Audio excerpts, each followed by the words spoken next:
A little amuse-bouche! Rise with the sun!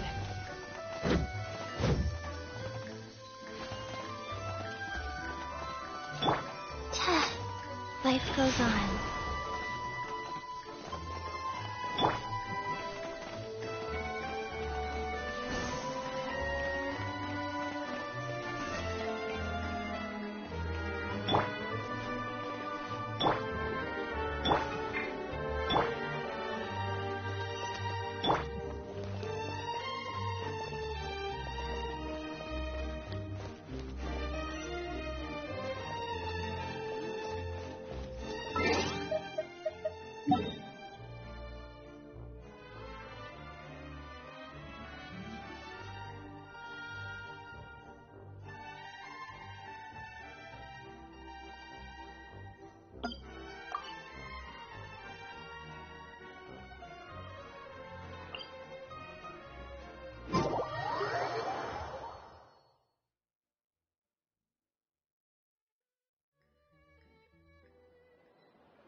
So, this whole bake-off thing kind of came out of nowhere.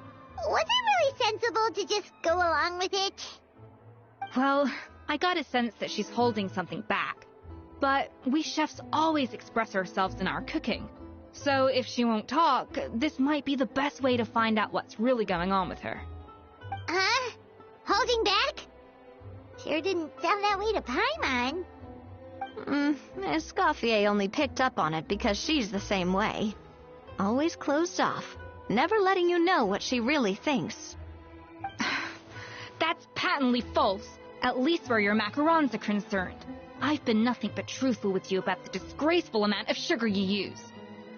Okay, that's one case where you can keep your thoughts to yourself. Oh, that? Well, it's not so much a recipe book as a diary of Modest's adventures. Back in the day, he and his good friend Savelli explored far and wide, partly adventuring, partly looking for new ingredients and developing new recipes. Their creations had an enormous influence on the course of Fontaine cuisine, turning it into a much more vibrant and diverse scene. For instance, legend has it that the original Gâteau de Bourg was made using a special secret ingredient that Modeste discovered on one of his adventures. So rare was the ingredient that they could never make more than 16 slices of the cake per day. But everyone who tried it claimed that it was one of the most blissful and invigorating things they had ever tasted. Modeste and Savelli went on to found the original Hôtel de Bourg, which catapulted them to stardom in Fontaine's culinary world. Especially Modeste. He was hailed as a once-in-a-generation genius, and over time, the recipes from his adventure log became known as the Codex de Bourg. Ah, Paimon's heard this kind of story before. Armed with the Codex, the Hôtel de Bourg took its rightful place as the finest restaurant in the land, serving those recipes for centuries to come. Something like that? What? No, of course not. Cooking is a constantly evolving art form. How could any restaurant survive if they only served food that was popular last century? Anyway, never mind centuries. Savelli and Modeste parted ways not even 10 years after their rise to fame. Then, Modeste passed away while he was still in his prime. And that was it. The end of the Hôtel de Bourg's heyday. It fell into decline, and for most of its history, it was just a nondescript place with a couple of cheap tables. It's only in recent decades that it started recovering. Even then, it still took numerous relocations and changes of management before we finally ended up with Vanigem and the restaurant we have today. Oh! So the Codex really isn't all that, then. Paimon figured it was like one of those mystical books they have in Liwe's martial arts novels, where the main character learns all their secret powers from. Yes, well, that's fiction, and this is reality. You can't meet the tastes of modern diners by following some ancient recipes from a dusty old book. Case in point. Even the Gâteau de Bourg they sell now is actually Escoffier's reimagination. Wait, really? Why, though? Didn't that recipe make it into the codex? It did, but like I said, it's the dusty old book now, and the records aren't as legible as they once were. Not to mention that there's no way of finding the secret ingredient Modeste wrote about. So, reimagination is right. I consulted some historical records and took what I could from the codex. But ultimately, the Gâteau de Bourg of today is my own recipe. As for why we gave it the same name and kept the tradition of only selling 16 slices a day, well, you've got Venegem's business sense to thank for that. Oh. Huh. Well, that kind of takes all the mystique out of it. Hey now, it might not be the original Gâteau de Bourg, but it's still the most delicious cake in Fontaine today. And who knows, maybe Escoffier's version is more suited to your palate. Just think, if the original truly was the perfect cake you're imagining it to be, there's no way the recipe would have been lost to history, right? Not to mention that the Hôtel de Bourg never would have fallen into a slump. Anyway, before I left my role as head chef, I made a copy of all the recipes from the codex, including my own improved versions, and turned them over to Savannah. So why is she so interested in the original copy? Could it be a symbolic thing? Like, whoever holds the original Codex de Bourg is the true head chef? Well, it was clearly precious enough to give to Escoffier as a parting gift. Meanwhile, Savannah only got a copy. Maybe from her point of view, it's like management doesn't truly see her as being worthy of the role. You think so? The only thing is, it was her suggestion to gift me the original in the first place. Well, a joint decision by her and Venegem. But still. What? Huh. Guess she's had a major change of heart since she became head chef. Yeesh. Who knows? We could speculate forever. Better to just let our gâteau do the talking. It means vesting her in this bake-off, and then getting her to explain herself, even if I have to beat it out of her with a spatula. However much she's changed since we worked together, I believe that she still has her chef's pride. And if she respects the art, she'll respect the outcome of our contest. Well, I'm confident that you and your spatula can get justice for Froment. All you need to do now is win the contest. But that should be a breeze for you. Let's not get too ahead of ourselves. Gâteau de Bourg is very complicated to make. Usually, it takes 3 chefs working in tandem to cover everything. Now, if I had to push it, I could probably do the work of 3 chefs myself. But I'd prefer to play it safe if I can find a couple of assistants in time. Well, that's easy. The 3 of us are veterans in the kitchen. You just need to pick 2 of us. Well, I have heard the Traveler is an accomplished cook, as well as a warrior. But Oh, count me in too. I've spent weeks perfecting my macarons after your scathing review. Even if it means competing against the Traveler, so be it. I'll show you what I'm made of.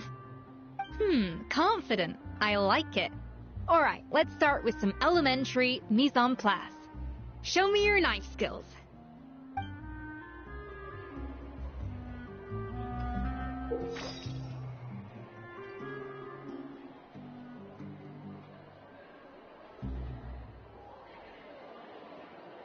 I've always called it chopping stuff up, not mise en place.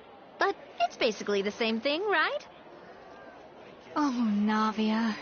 The difference in your case is that mise en place is chopping stuff up without sending juices flying all over the kitchen.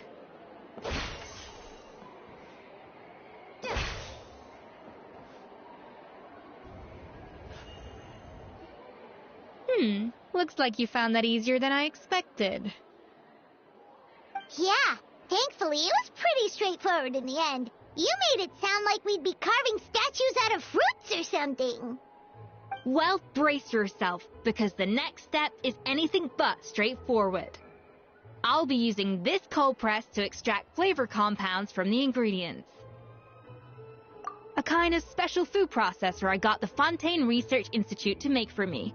It uses cold temperature extraction to isolate the essence of cooking ingredients, which can then be used to flavor dishes more precisely.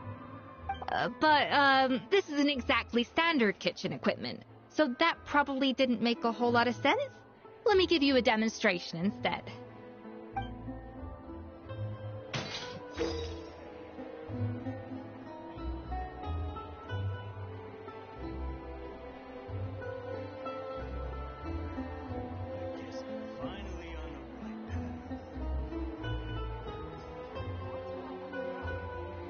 Custom-made equipment from the Fontaine Research Institute, huh? That's some pretty high-tech food prep. Paimon's never used anything this weird before. Cool.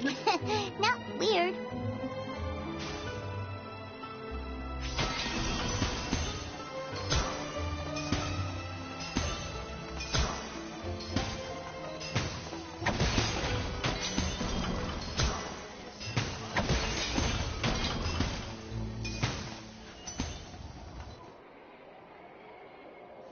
Done. These are the flavor compounds extracted from our ingredients. I've processed all the fruit you chopped up earlier. Wow! Even the smell is so much more concentrated. What next? Do we add all this stuff in? Absolutely not! Throwing everything in at once will ruin the balance of flavors. We have to go slowly and carefully to calibrate the exact flavor we want. I'll demonstrate again. Now, watch closely.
Slowly and carefully.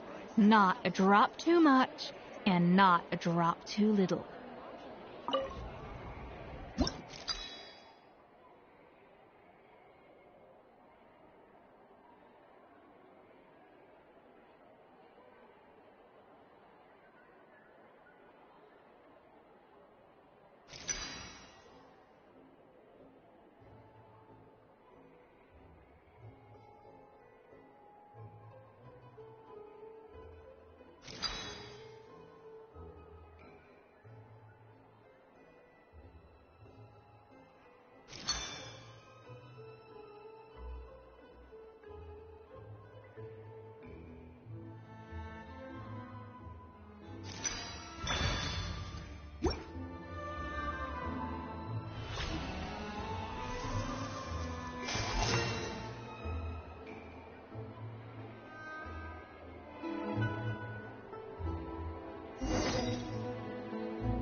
And voila! Now it's your turn.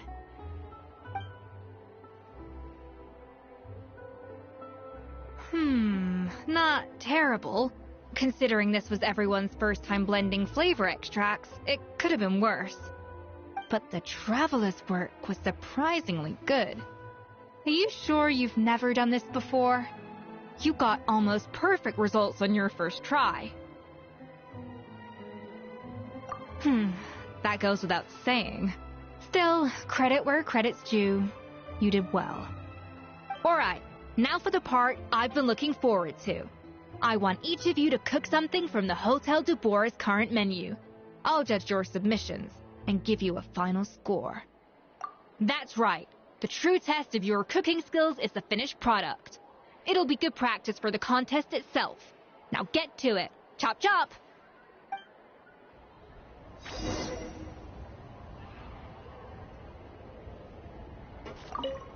How's it going? Have you picked a dish yet? Choose wisely. I expect you to present the most delicious thing on the menu.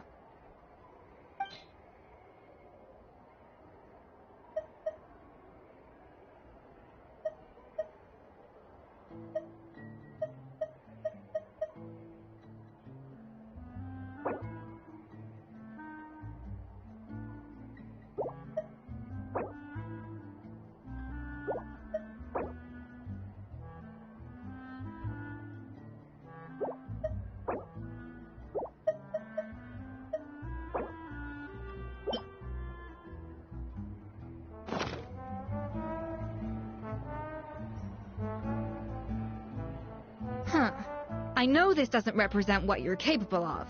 Try again, and this time, I want to see you make a proper attempt.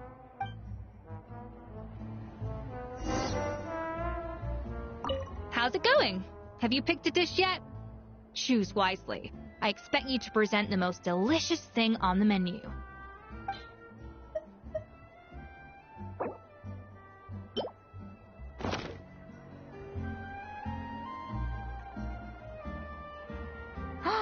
Look at that! With the grace of a snow-winged goose, as I like to say.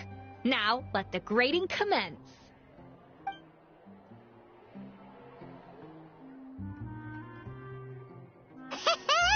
Pretty good, right? Not to brag or anything, but Paimon's a bit of a connoisseur when it comes to la food. 6 points. What? Oh, well, fair enough. Paimon doesn't cook all that often, so as long as it's a pass. That's 6 out of 100. What?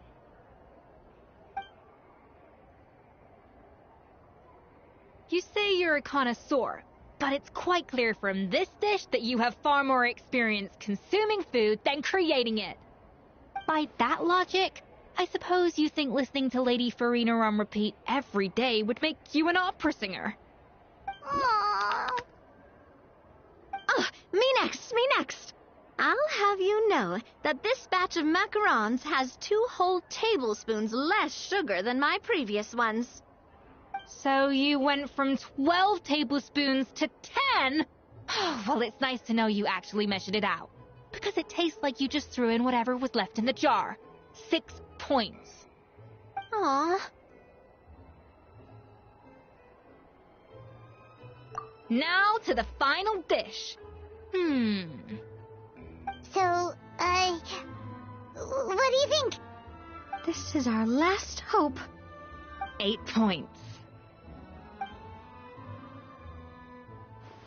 Darn, that's barely higher than what we got. Not exactly. The color is spot on. Beautiful aroma. Excellent presentation. I have to give this one 8 points out of 10. Maybe even 9 points. Huh? How did you pull that off? Don't get me wrong. There's room for improvement. But still, this is clearly the work of an accomplished chef.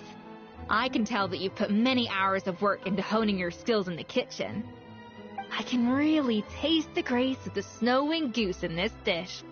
The traveler's journey. with all its trials, tribulations, and setbacks. Not to mention the frustrations of having a picky eater for a partner. Hey, you made that last part up! No way did you taste that! Well, it looks like I lost fair and square. I guess you'll be taking the Traveler as one of your assistants then? But if it takes 3 chefs, that still leaves 1 spot remaining. Maybe Paimon and Navia should keep practicing and see how it goes? Chef Escoffier! Oh, it's Hilaire! What brings you here? I heard the news about the cooking contest. You're doing Gâteau de Bourg, right? I was just wondering if you needed any help. And you think you're up to the task, do you? Oh, no, I know I'm not there yet. It's actually my dad who wanted to help. Firma, last I heard, you could barely get out of bed. Chef Escoffier, Navia, Traveler, thank you all so much for everything you're doing for me and my family. I've had enough of sitting around at home while you run yourselves ragged. If you let me, I'd like to help you win this cooking contest. Yeah, I was gonna say the same thing. Don't you worry. I'll be fine. I'm feeling much better now. I'm sorry. I know I've been rather useless these past few days, but not anymore. The fact is, I'm a fine chef, despite recent events.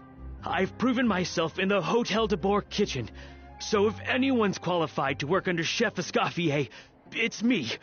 I think. I mean, I hope so. Firma, have you even set foot in a kitchen since leaving Hotel de Bourg? I have not, but I'm fully rested now. I know I can handle it. I'll prove it. Let me whip something up for you right now.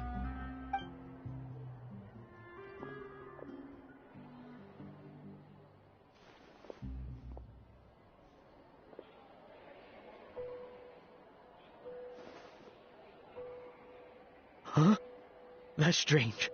Why are my hands shaking?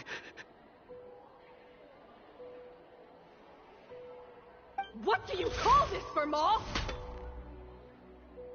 I can't seem to grip my knife.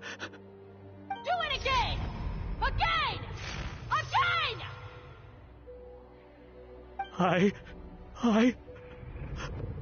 Hopeless. Get out of my kitchen yesterday.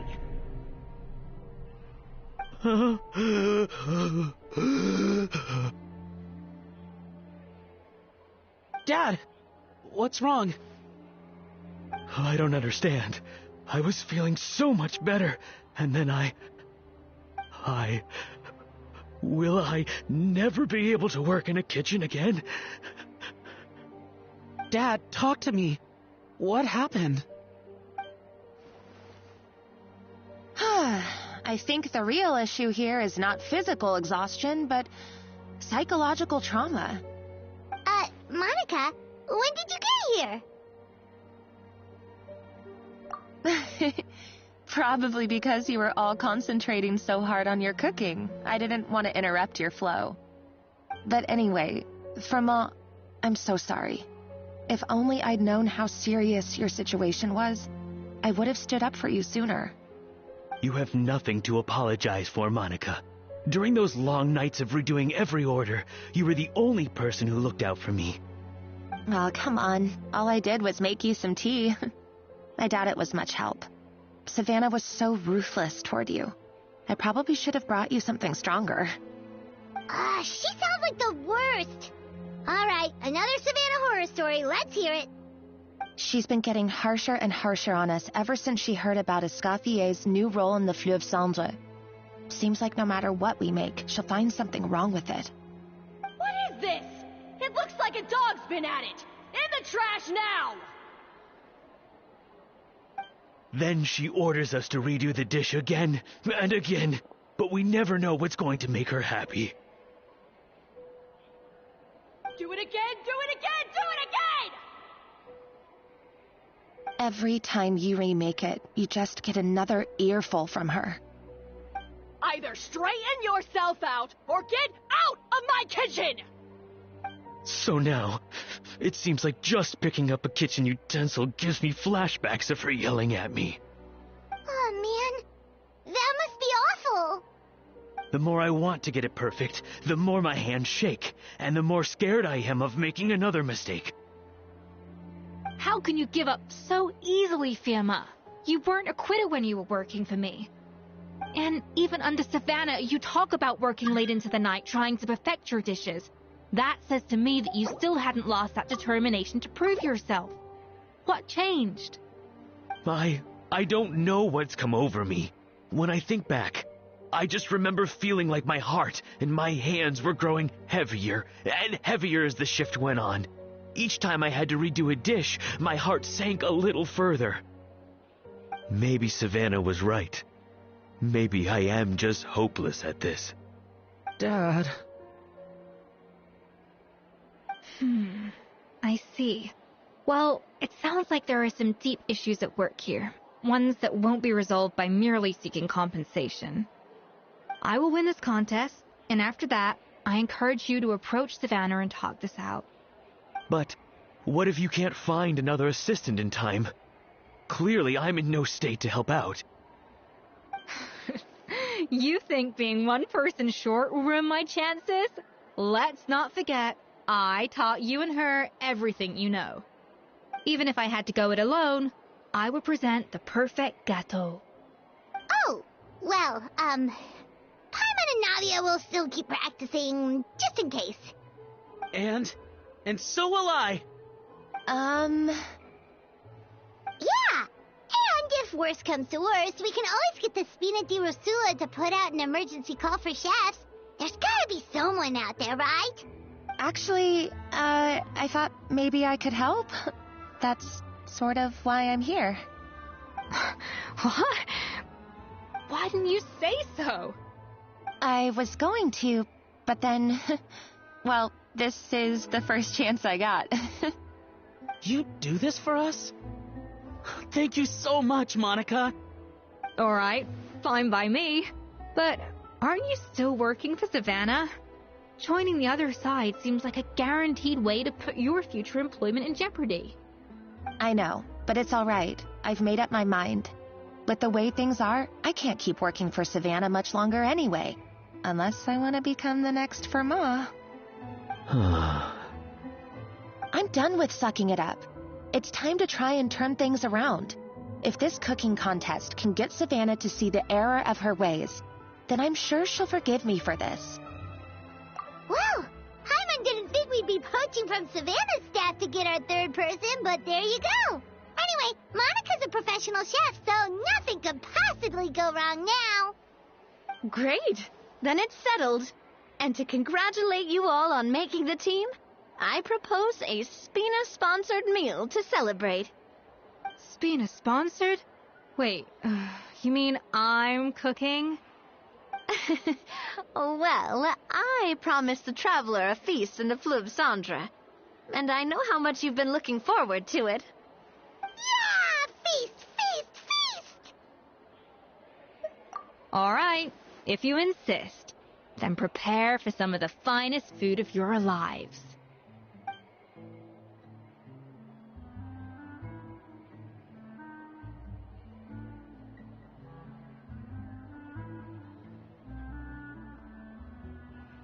That's not a bad idea, actually.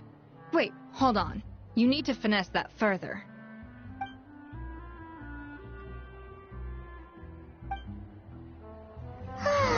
That was a dream come true. Paimon never knew Fontanian cuisine could be this good. I guess I'm finally on the right path.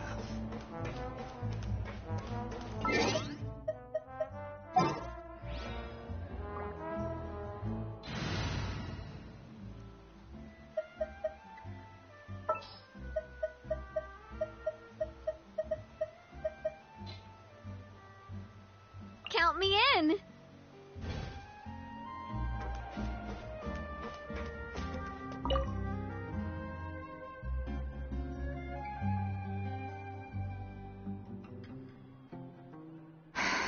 Why, Savannah?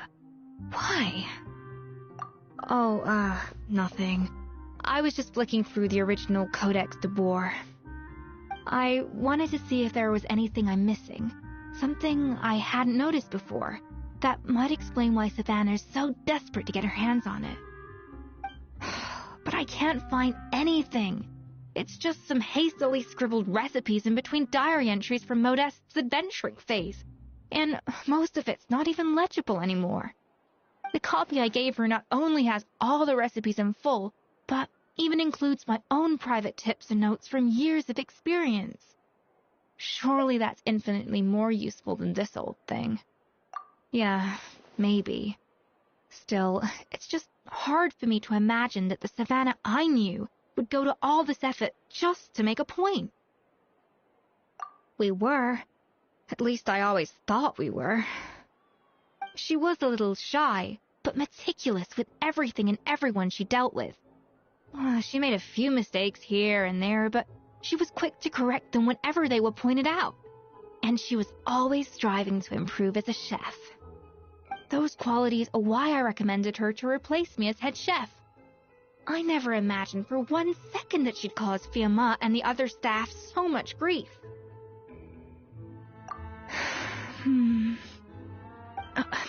Well, I mean to an extent, of course. I pushed hard for her to get the role.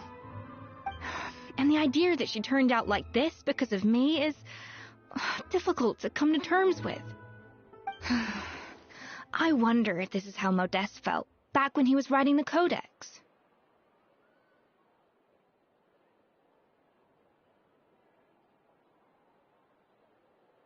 Yes, with his good friend and co-founder of the Hotel de Boer, Savelli. The story goes that after Modeste unveiled his Gâteau de Boer and was hailed as a culinary genius, he was admired and adored by all. But his newfound fame slowly drove him and Savelli apart.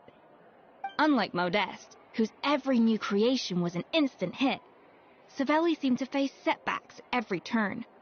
Doors that would swing wide open for Modeste would shut in Savelli's face. And with Modeste being whisked off to all manner of functions by his celebrity friends, he had less and less time to discuss the culinary arts with Savelli. People started gossiping about Savelli, and their relationship between the two gradually soured.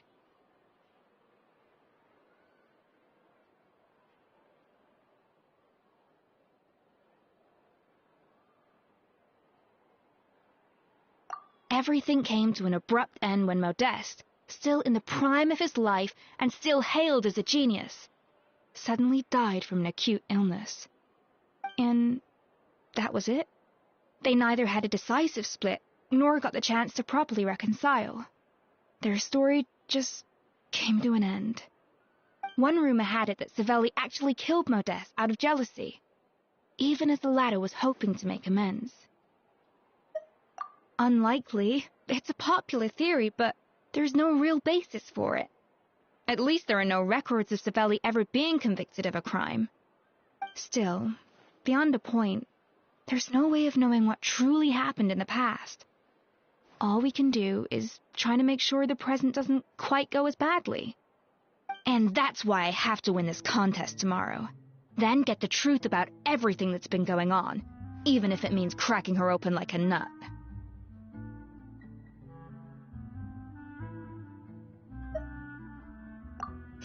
You're right about that. Just follow my lead and victory will be ours.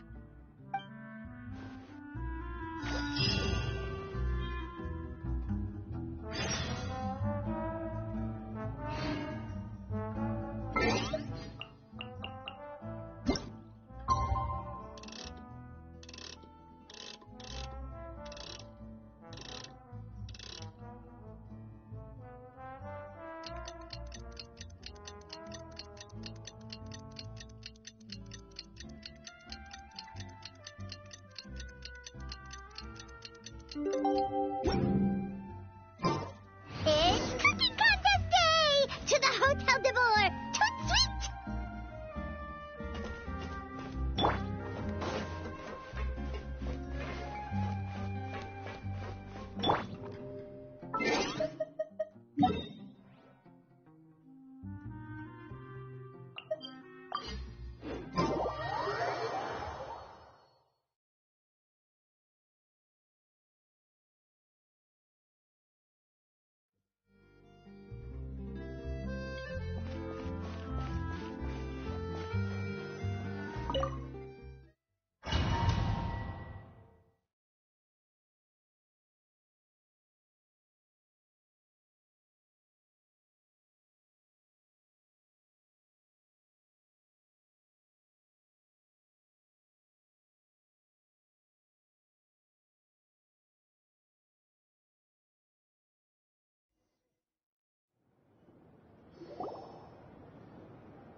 Mesdames et messieurs, welcome one and all to the Hôtel de Bord and to this most exciting of cooking contests. Savannah, I brought the original copy of the codex you asked for. Monica? Huh.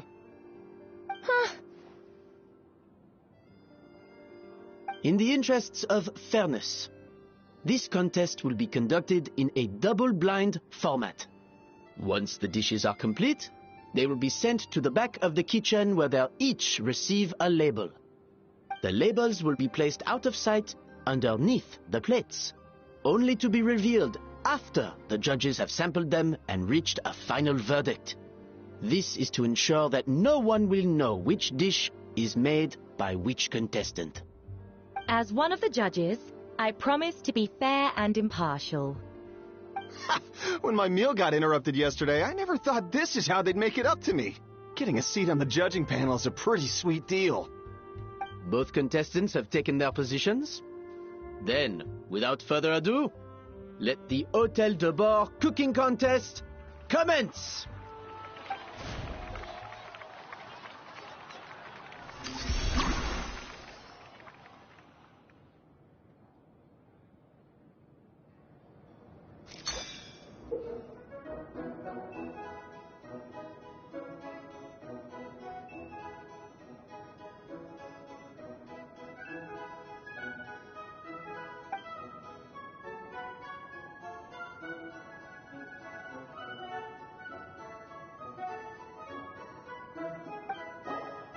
Monica, Traveler, it's go time.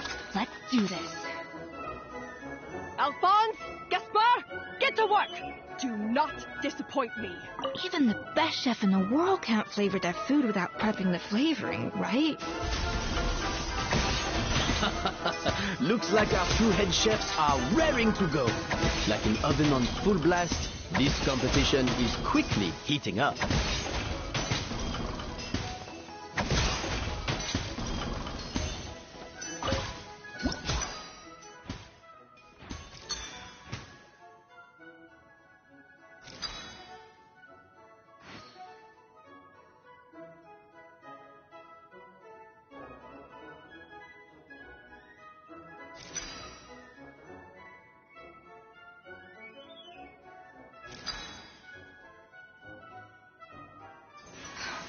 Stay calm, Escoffier. There has to be a way to balance the flavors.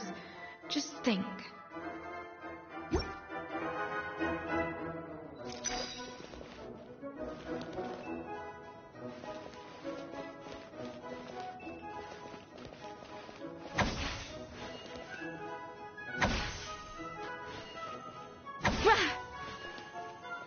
Yes, that should be enough flavoring. Now hurry up and balance the flavor.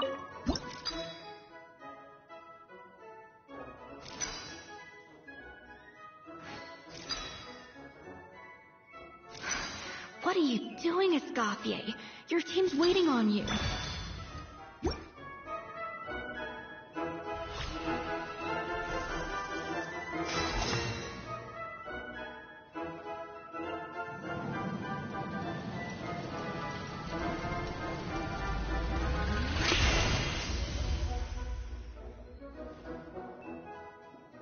Come on, Escoffier! Come on, Traveler!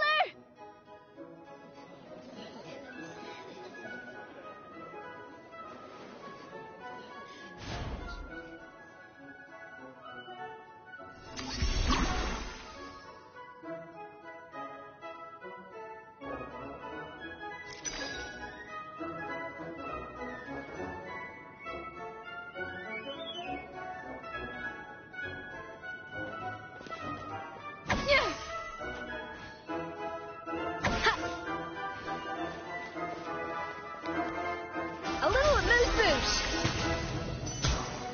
Alphonse! What are you playing at? Not how I taught you to do it! Stop horsing around and do it again! Yes, chef!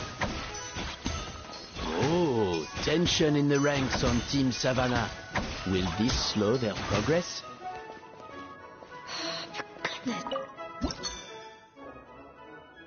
The balance of flavors is about right. But the quantity is too low.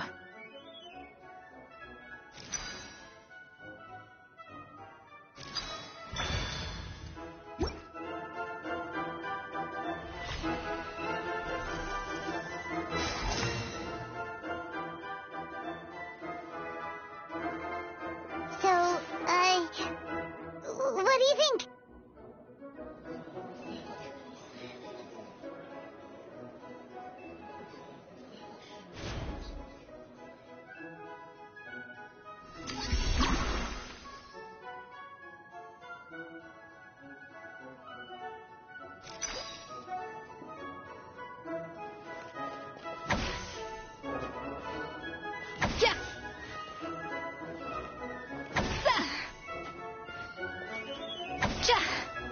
Escoffier is already on the final step of the recipe. Let's check on Savannah's progress.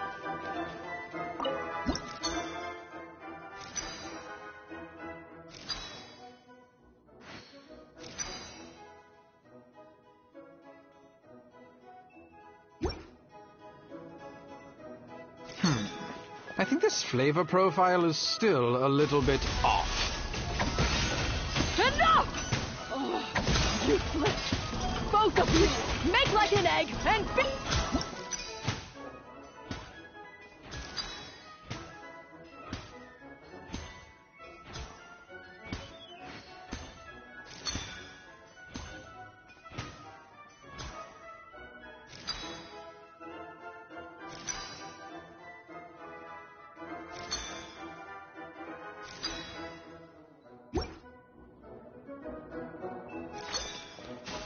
Wow! Is Savannah serious? Can she really make up for lost time working alone?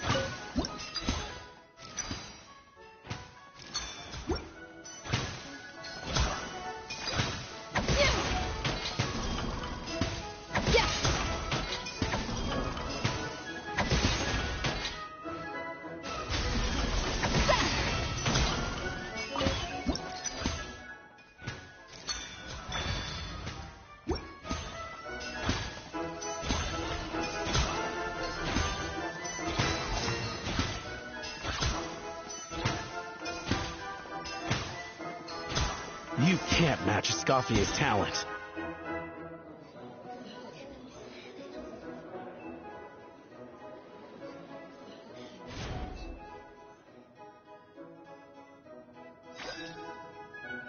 I present to you Gâteau de Bourg. Goose on the loose!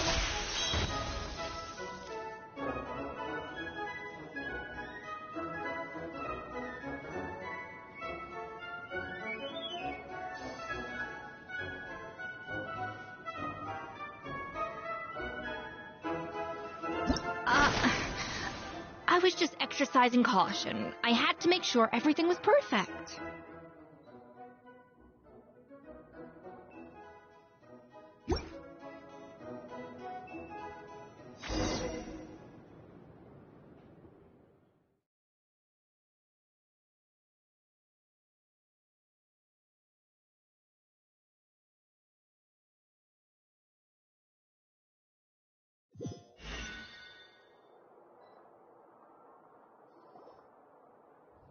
Time's up! Contestants, please take your dishes to the back.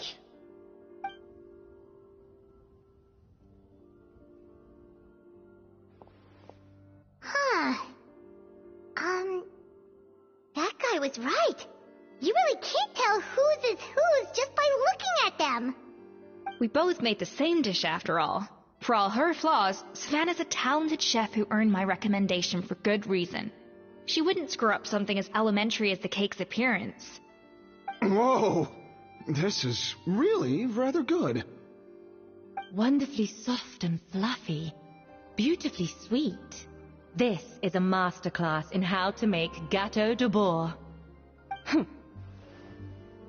I would give this one at least 9.9 out of 10! Only because there's something about the flavor of the base. It's just a little different from the recipe I'm used to. Huh? Really? I couldn't tell.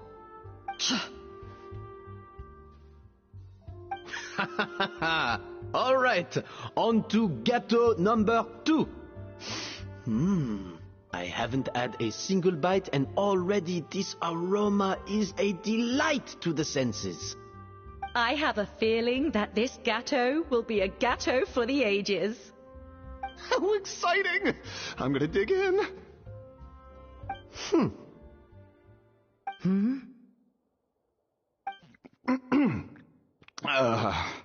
I think maybe someone got a little carried away when they were adding the sugar. Not just the sugar, it's the flavors too. This is all over the place. Who made this? It appears the decision is unanimous. This gâteau is far below the standard we would expect.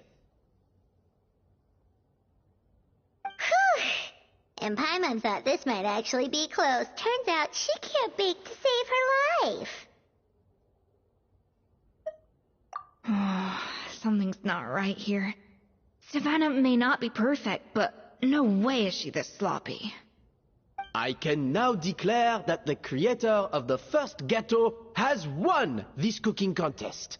Now, all that remains is to turn the plate over and reveal the chef's name underneath. What? It's Savannah? No, that's impossible. Hey, Savannah! You cheated, didn't you? You cheater!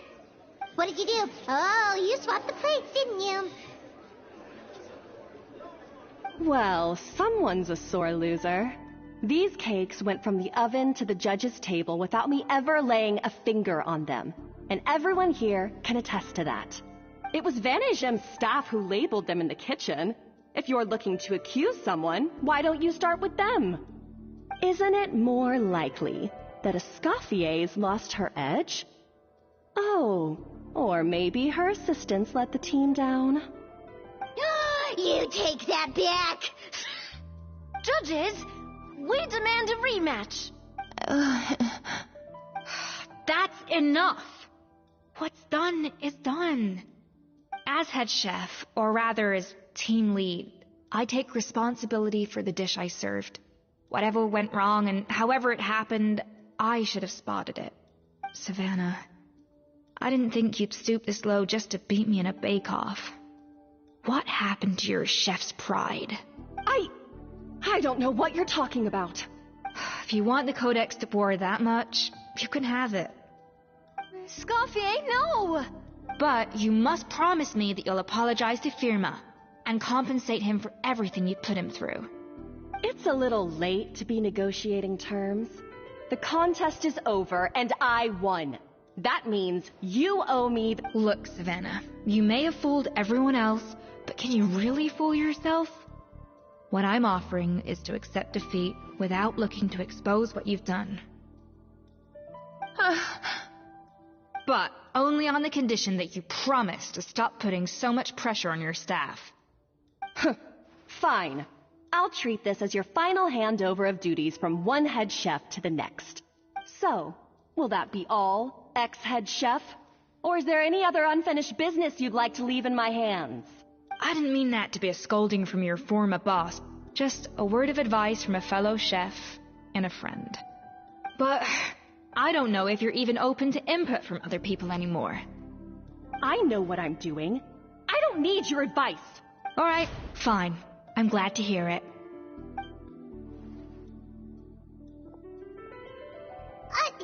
Escoffier! The Codex de Boer! Finally. Now, at long last, I will succeed. Escoffier, how could you let her get away with this? Yeah! The Codex is a souvenir of your time here! Doesn't that mean anything to you? It's all right. It was just a bake-off, not the end of the world. I'm already over it. Besides, it's not all bad. She agreed to compensate Firma. That's mission accomplished for the Spina. Honestly, if I'd have known that giving her the Codex would solve everything, I'd have just done that in the first place. I mean, why bother with the whole cooking contest?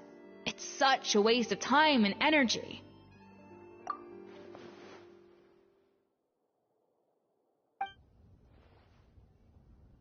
No. No!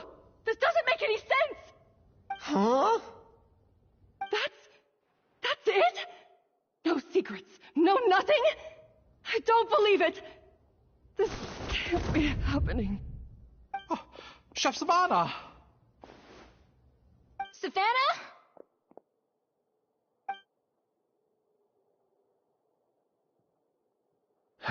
It's nothing life-threatening. Just a lot of pent-up stress and exhaustion. Oh, I knew it.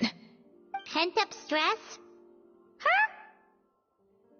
The truth is, however hard she might be on the rest of us, the person she puts the most pressure on is herself.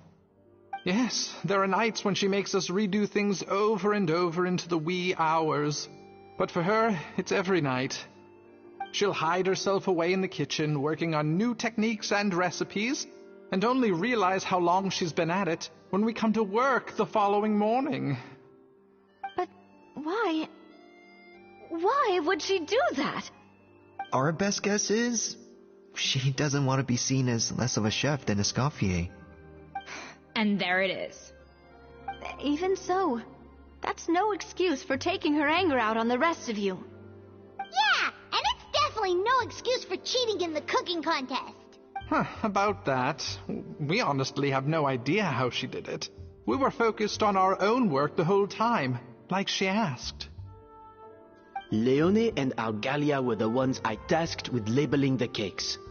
I've already spoken to them both. They're at a loss to explain it too. Not to worry. Come on, join me downstairs. I'll interrogate the guilty gâteau myself.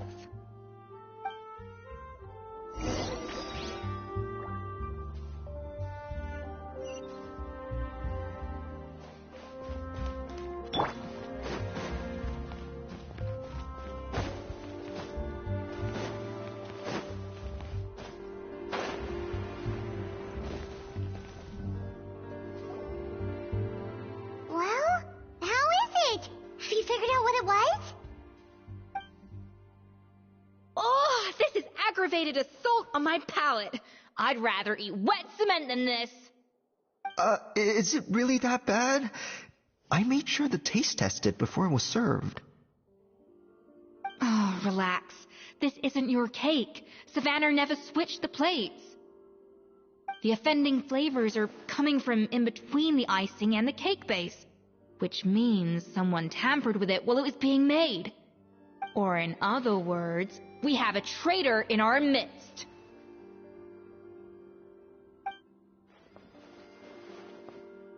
I'm sorry. I was forced into it. It was Chef Savannah. She said if I didn't cooperate, she would... Calm down, Monica. I've already accepted defeat. And if I wanted retribution, I would have brought this up when the results were announced. Whatever's going on with you, just spill the beans. There's no need to hide it.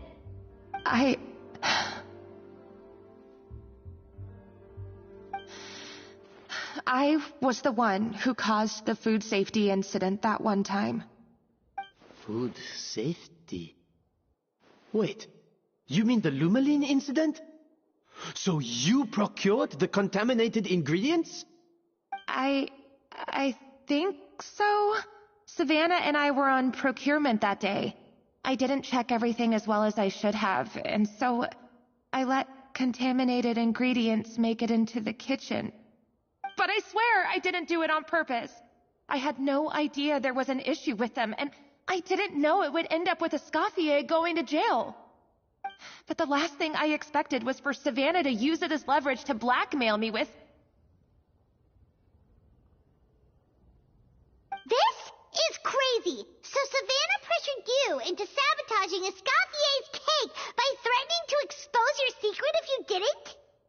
I know, it's terrible. I'm so sorry. I was so scared.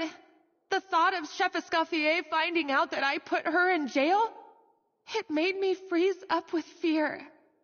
I thought Escoffier would hate my guts if she ever found out, and yet somehow That's ended up in me doing something even worse.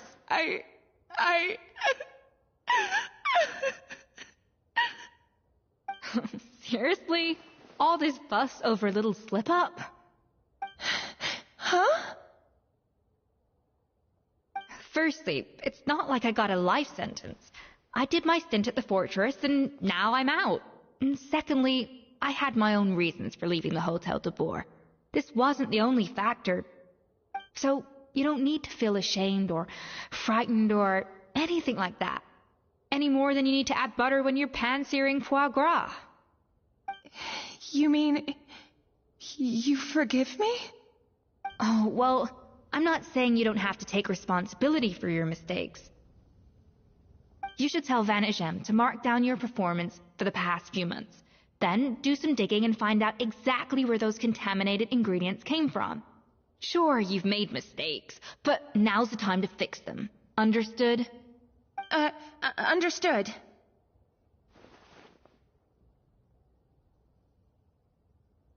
Good. Now, back to Savannah. What about the original codex would compel her to resort to blackmail?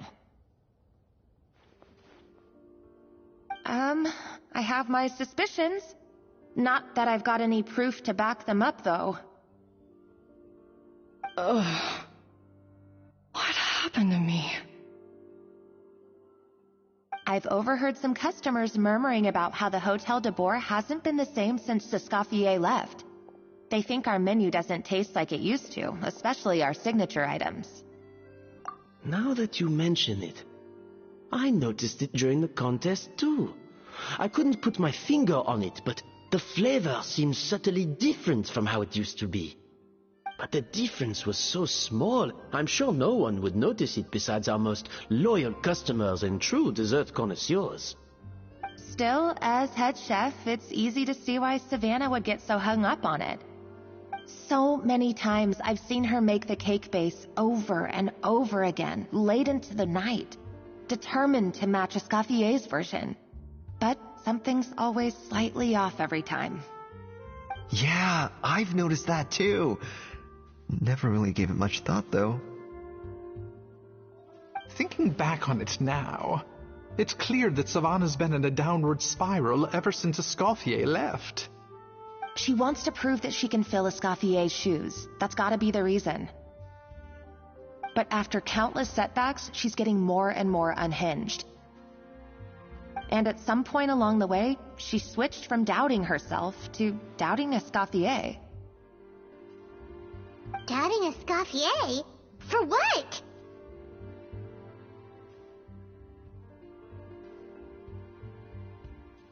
Yeah, it would explain why she was bent on getting the original at any cost.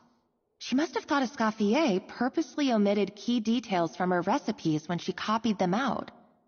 Also, she could retain her place as the #1 chef in Fontaine, the only one privy to all the secrets of the trade. Oh, for goodness sake. What a stupid idea. Of course. Then she finally got the codex only to discover that the secret recipes she's been pining for don't exist at all. Seeing how utterly wrong she was must have been a real shock to the system. It probably brought up everything at once.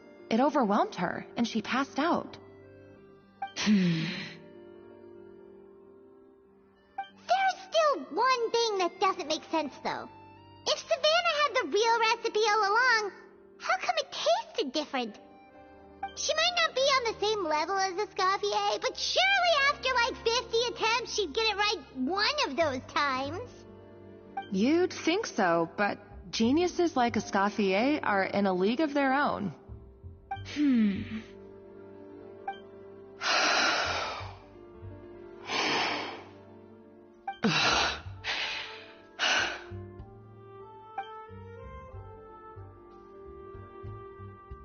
New head chef, you say? What's her name? I don't think I've heard of her before. I wonder, can the Hotel de Boer keep its edge without Escoffier at the helm?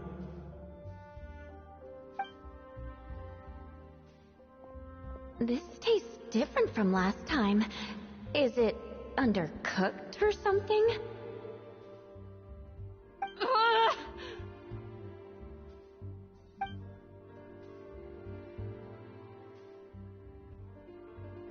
Take this. It's a copy of the Codex de Boer.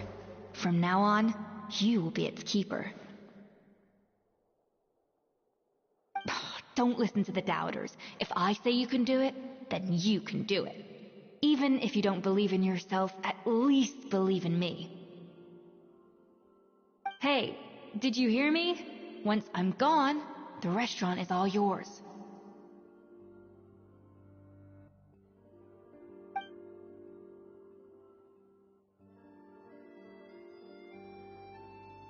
All this time, I've been blaming other people, but maybe I'm the problem.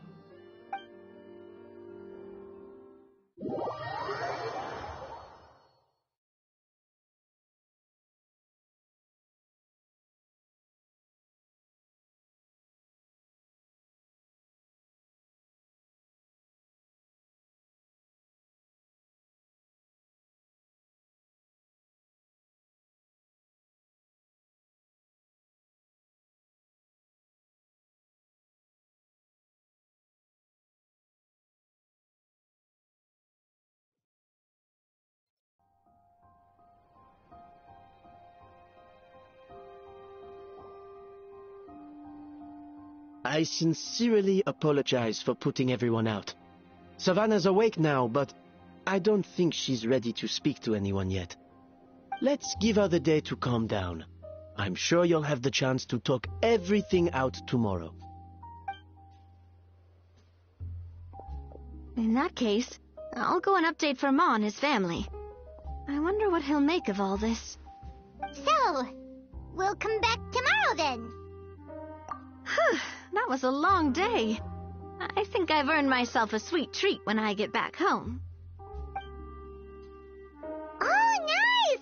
Macarons? Or are you gonna switch it up this time?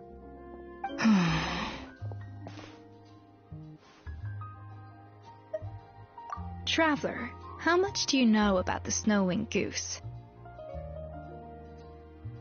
Every year they migrate long distances in search of a suitable home. There's always one goose at the front whose job is to lead the flock.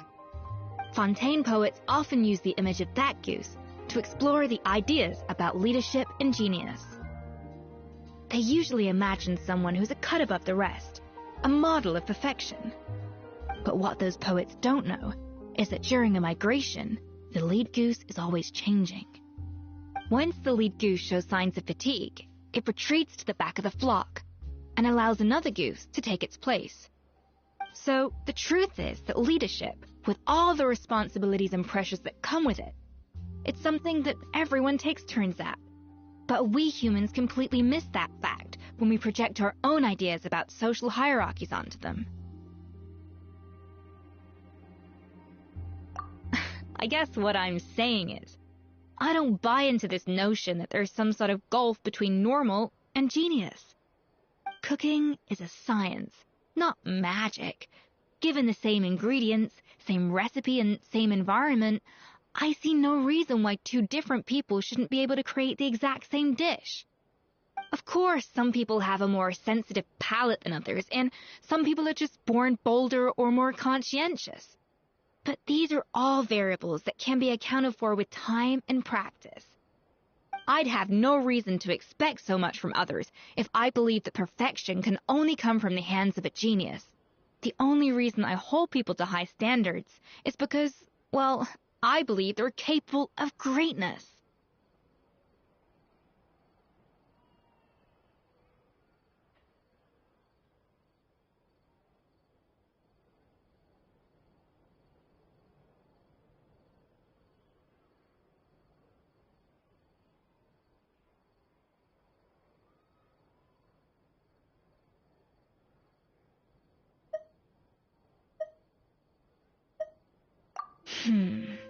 Okay, I've made up my mind.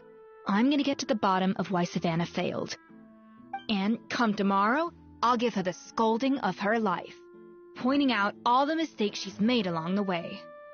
Then she'll finally see the error of her ways.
Why are we here so early? Our meeting with Vanigem isn't for a while.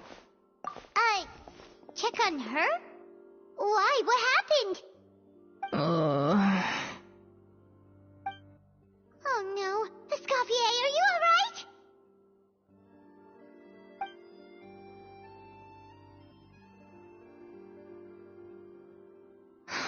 I'm fine. Just need to get some more coffee in me.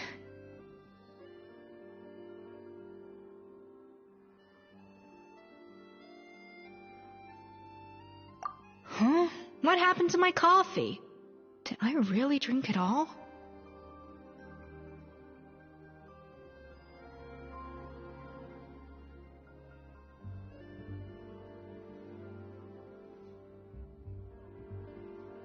All right. Thanks. I appreciate it. Well, there's cooking facilities here. Or we could just grab a cup of coffee from Cafe Lutece. But either way, hurry!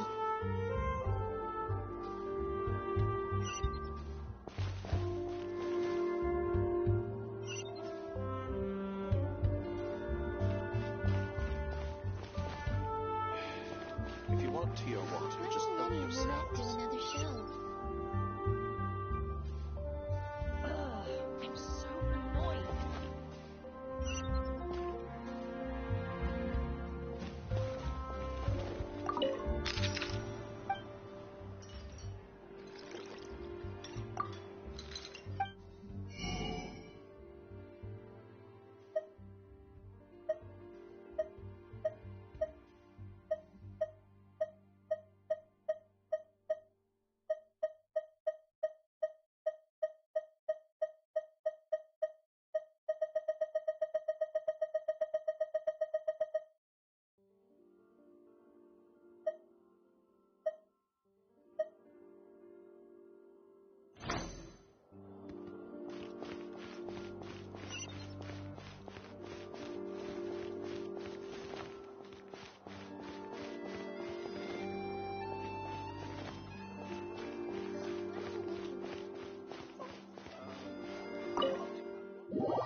Coffee. Need coffee.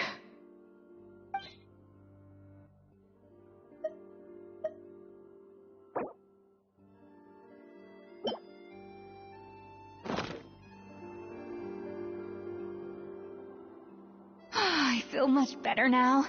Thank you so much, Traveler in Paimon. Glad to hear it.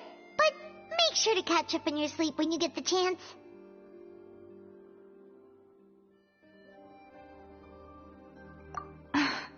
I think I figured out where the problem lies. Honestly, it's ridiculous. I don't know whether to laugh or cry. Wait, what investigation? What are you guys talking about? I'll save it for when everyone else gets here. It's so stupidly small, I can't believe it's caused so much drama.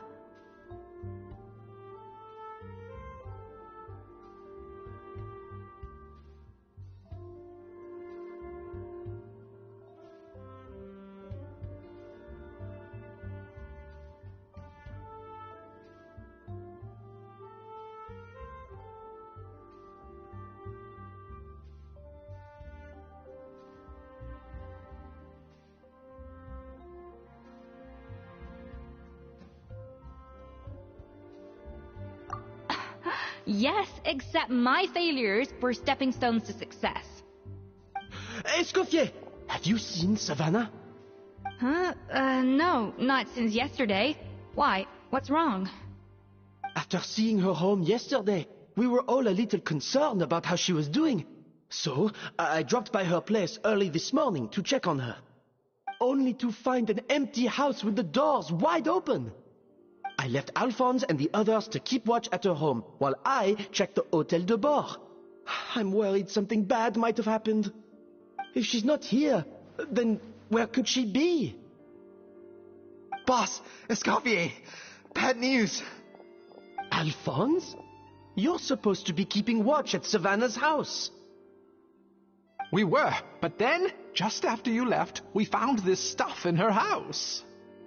Oh, looks like a map with a bunch of random places circled.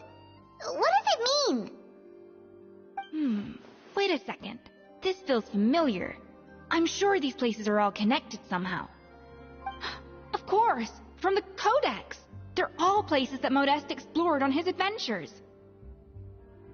Yeah, but I don't understand.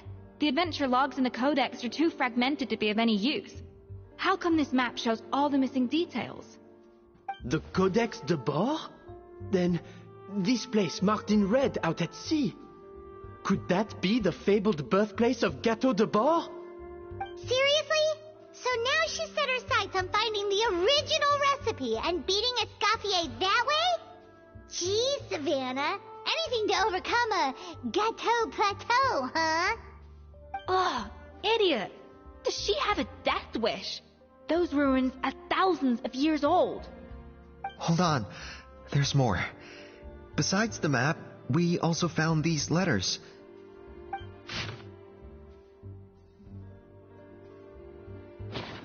It was you. You let the Lumaline through, didn't you? It sounds like a threat letter. Does this mean that Savannah was responsible for the safety incident? And not Monica after all? Retrieve the Codex by any means necessary. So the cooking contest and the cheating. Someone else was behind her pulling the strings? She's keeping the true recipe to herself. Ugh, this is all such a mess.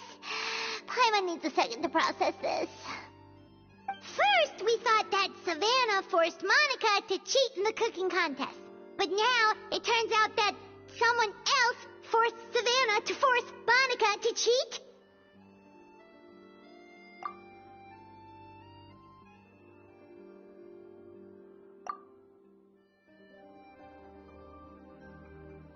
You're finally here. Of course. I should have put two and two together as soon as I read your threat letter. The food safety incident, the demand for a cooking contest, the instruction to blackmail Monica, even the suggestion that Escoffier was keeping secrets from me. It was all part of your grand plan, wasn't it, Monica?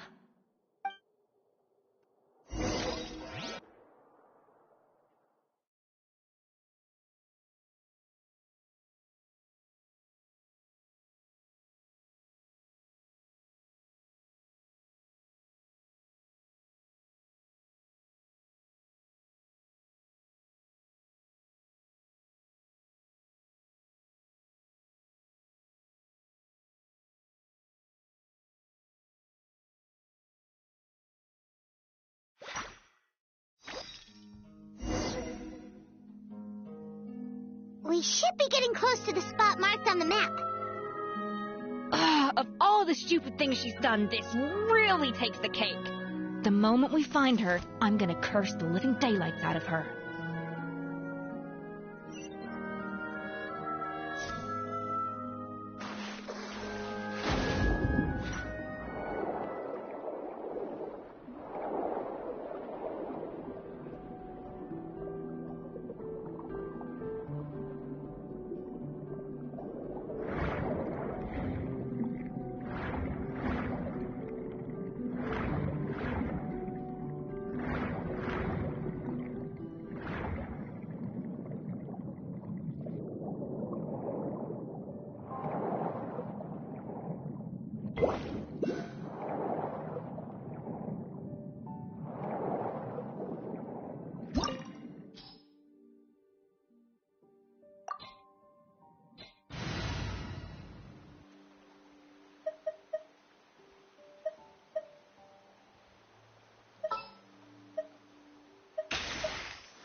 Let's hit the town.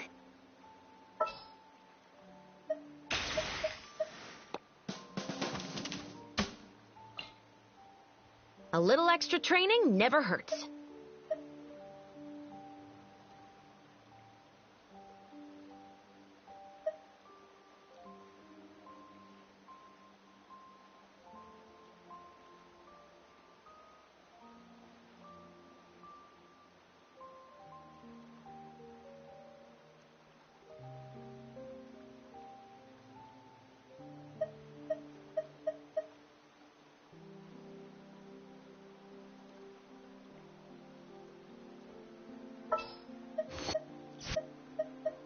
Witness my magnificence!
Whoa, this place looks like an underwater restaurant, doesn't it? Suddenly the idea of an adventure chef finding secret ingredients makes a whole lot more sense. I think Modest's codex mentioned this place.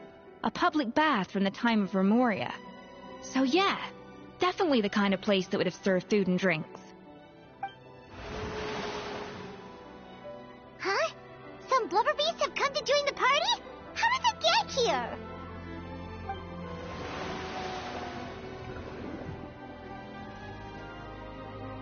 Oh, they ran off!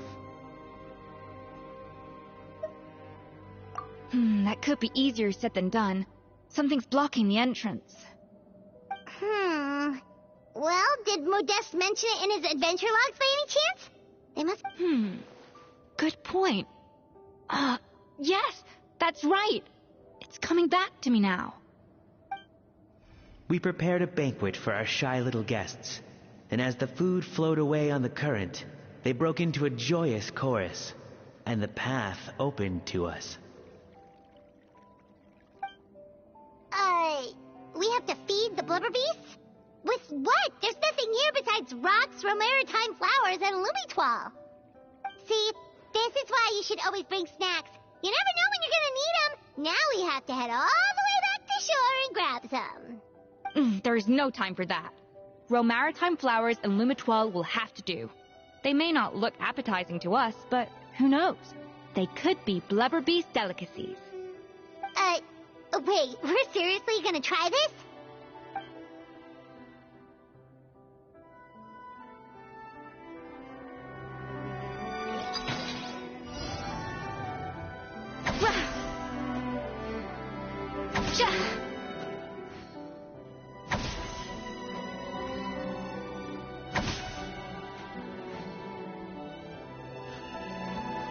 A little moose boosh.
or not, are we sure this stuff is edible? Trust me, they'll love it. Oh, good question. If we try to put them in the pool, we'll probably just scare them off again, and who knows how long they'll be gone. Yes, we can't afford to wait for them to double back. Oh, what was it that Modeste said again? Something about the food flowing away on the current.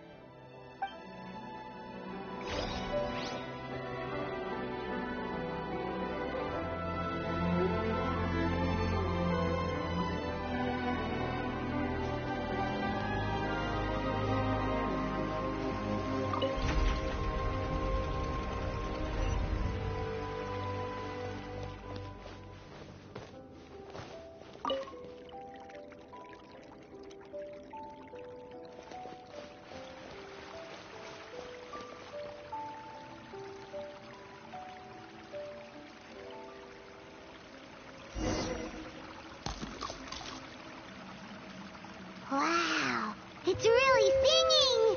It must taste better than Paimon thought!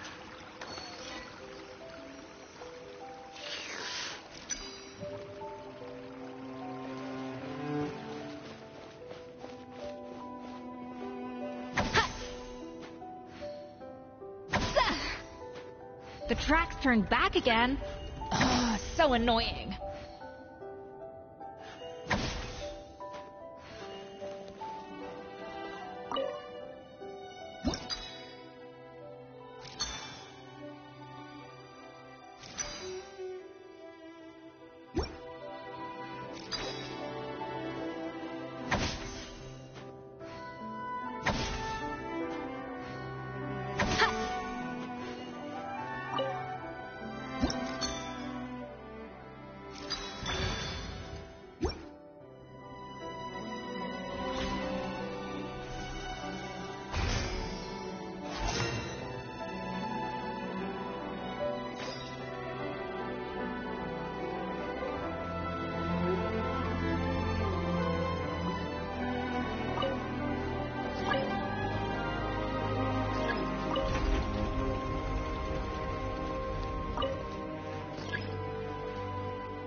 Open!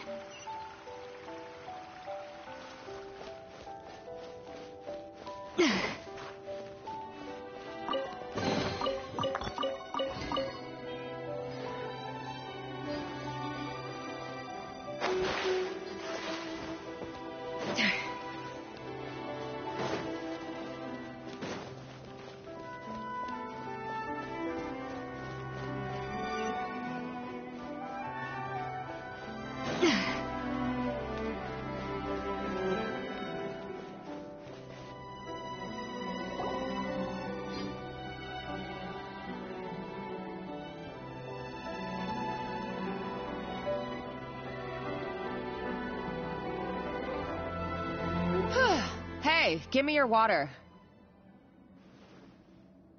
Here. I said your water, the one you just drank out of? Sure.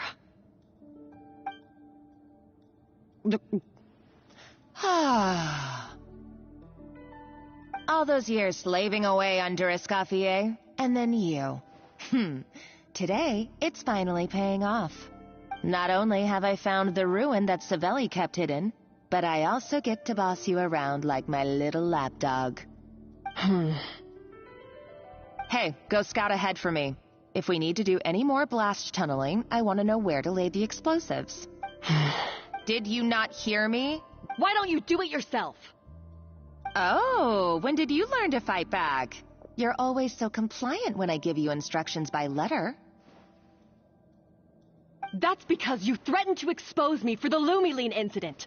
I swear, if I'd known what you were planning, I'd never have... Ha! Don't be so self-righteous. Admit it, you've always been jealous of Escoffier. That's why you lapped up everything I told you. You were terrified of her finding out about your part in the Lumiline incident, and you resented the way her reputation hung over you. So you jumped at the chance to convince yourself that she was the villain, that she deliberately hid her secret recipes from you just to hold you back. It was the only excuse you needed to justify getting back at her. First, idolization, then jealousy, suspicion, and self-deception. That's what this comes down to. It was the same story with Savelli and my ancestor. He offered Modeste his friendship only to murder him out of vanity. He promised to explore the world with him, only to later destroy all records of their adventures. It's a miracle I even found this place. You have no idea the countless hours I spent piecing it all together. So you see, you're no better than Savelli. If you can't beat him, betray him, right? I am no Savelli, nor will I ever be. Oh, put a lid on it. You really think you can absolve yourself of your vindictive and jealous behavior now? Just because you finally realized that Escoffier never kept any secrets from you? You didn't show any remorse when she left, or in the cooking contest. Why start now? You have no right to redemption. You're right. I don't deserve her forgiveness. But I am done being bullied into submission by you! Ooh, feisty. But you should watch your tone. Talking to me like that could get you in big trouble. I somehow doubt that, since I poisoned both our water bottles. What? Ever since I learned the truth, I've been biding my time, waiting for this moment. You've played me like a fiddle for so long, and now this is payback! But you drank it too. It's what we both deserve. This is the price we must pay for betraying Escoffier. You'll die here with me, Monica! You.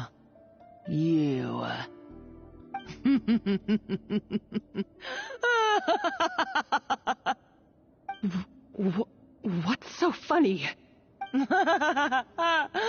Oh, you're too much. I thought I'd play along for a bit just to amuse myself. You gave a very rousing performance. I saw your dumb plan a mile off. There's no poison in these bottles, just clean, fresh water. No.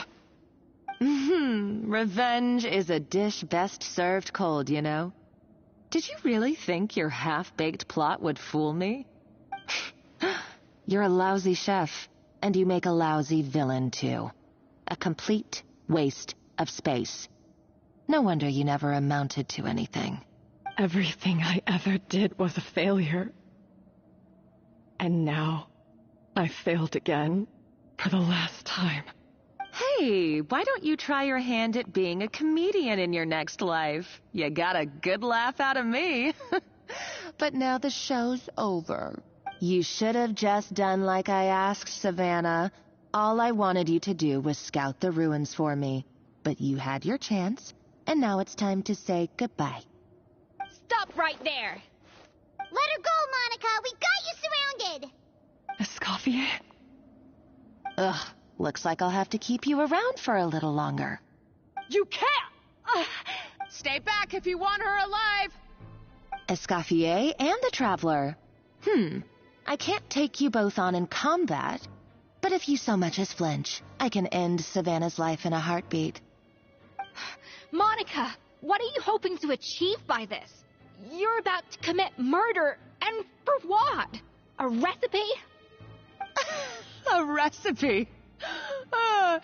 You chefs are all blinded by your myopic focus on kitchen affairs. Well, some of us actually have bigger fish to fry. Modeste had a secret.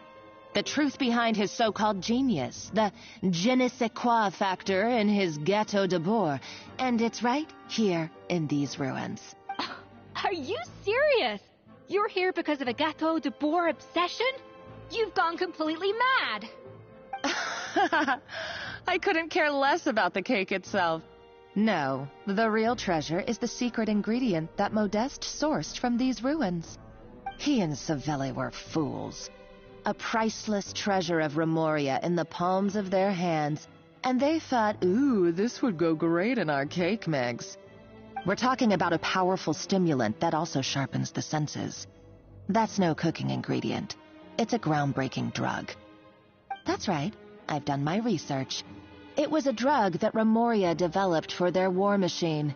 I could make a killing by selling it to the treasure hoarders or the Fatui. Will you listen to yourself? You're completely delusional. My eyes are wide open.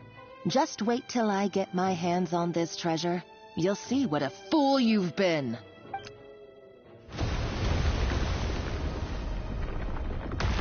Wait, what's that sound? Just when I thought she couldn't get any crazier.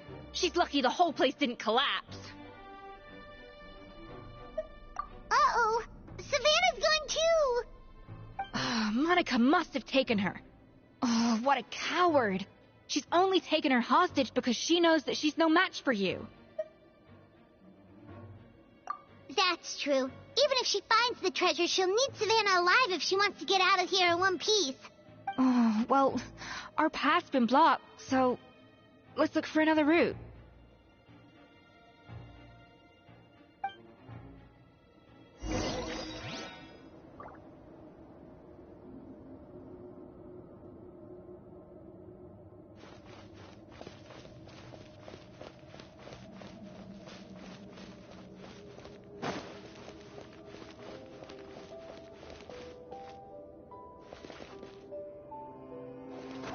The water looks pretty deep here. Maybe it leads somewhere.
They were probably awakened by the explosion just now.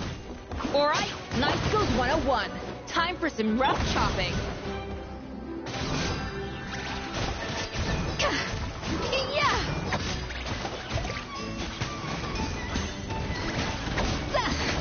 Final warning!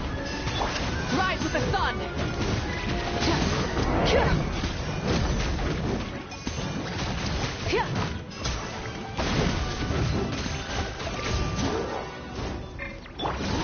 Drop your weapons! Justice will prevail! Off to the freezer!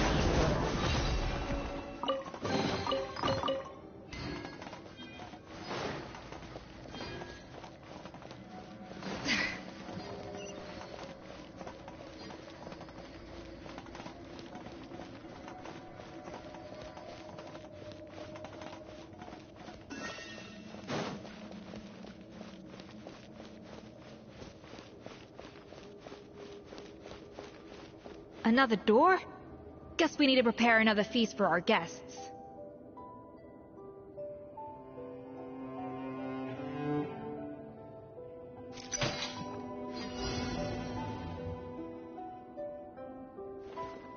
Even the best chef in the world can't flavor their food without prepping the flavoring, right?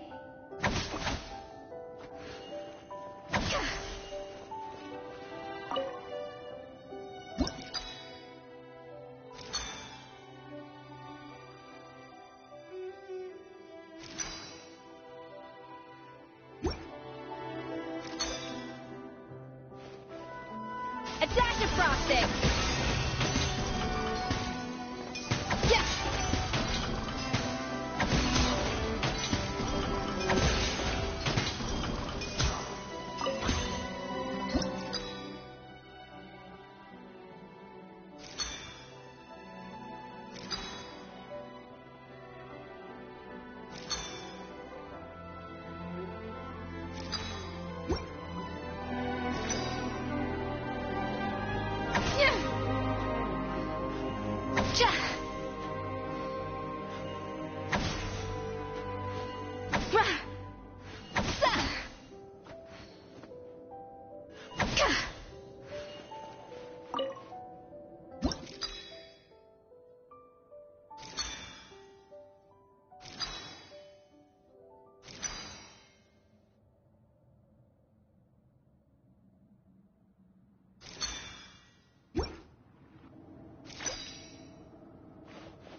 A little amuse-bouche!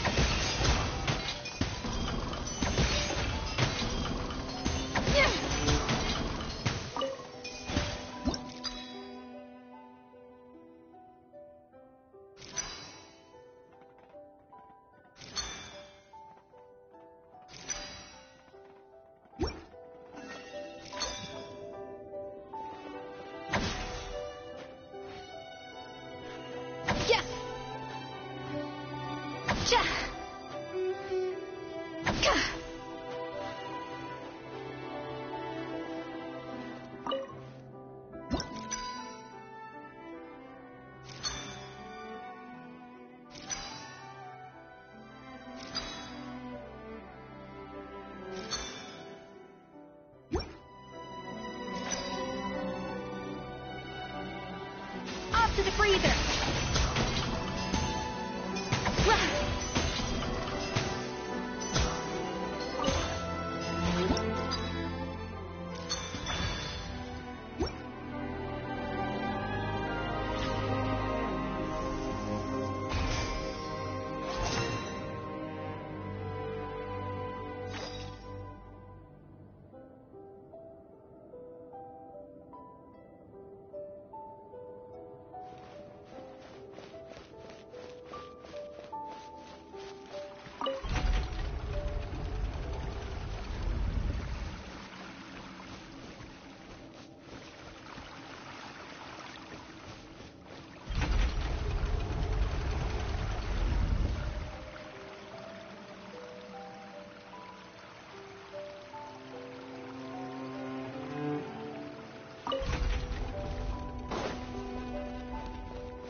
It seems to really like the texture of Rome Maritime flowers.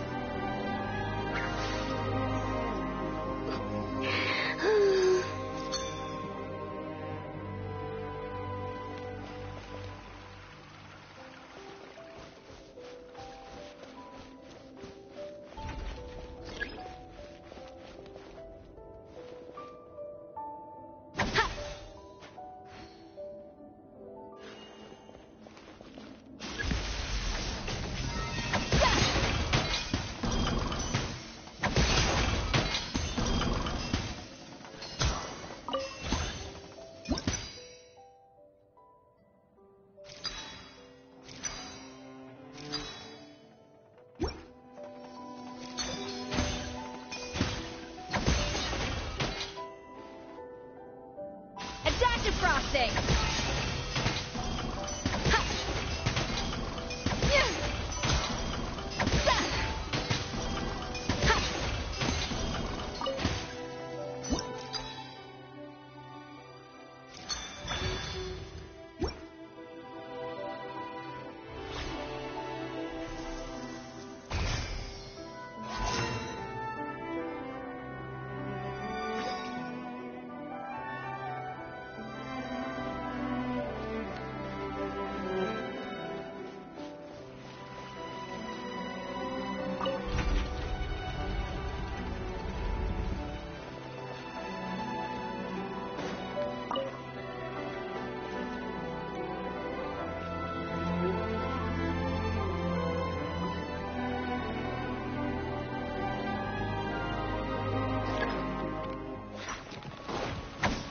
To the freezer!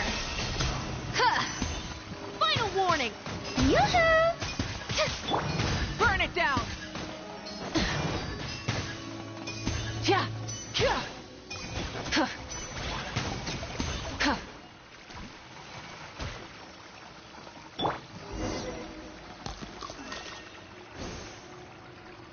I never knew you could process limits roll like that. Alright, I've got to jot this down. Limitols and maritime flowers. This could open the door to a whole new world. Yep, that's literally the plan. Wait, hold on. Which door are you talking about?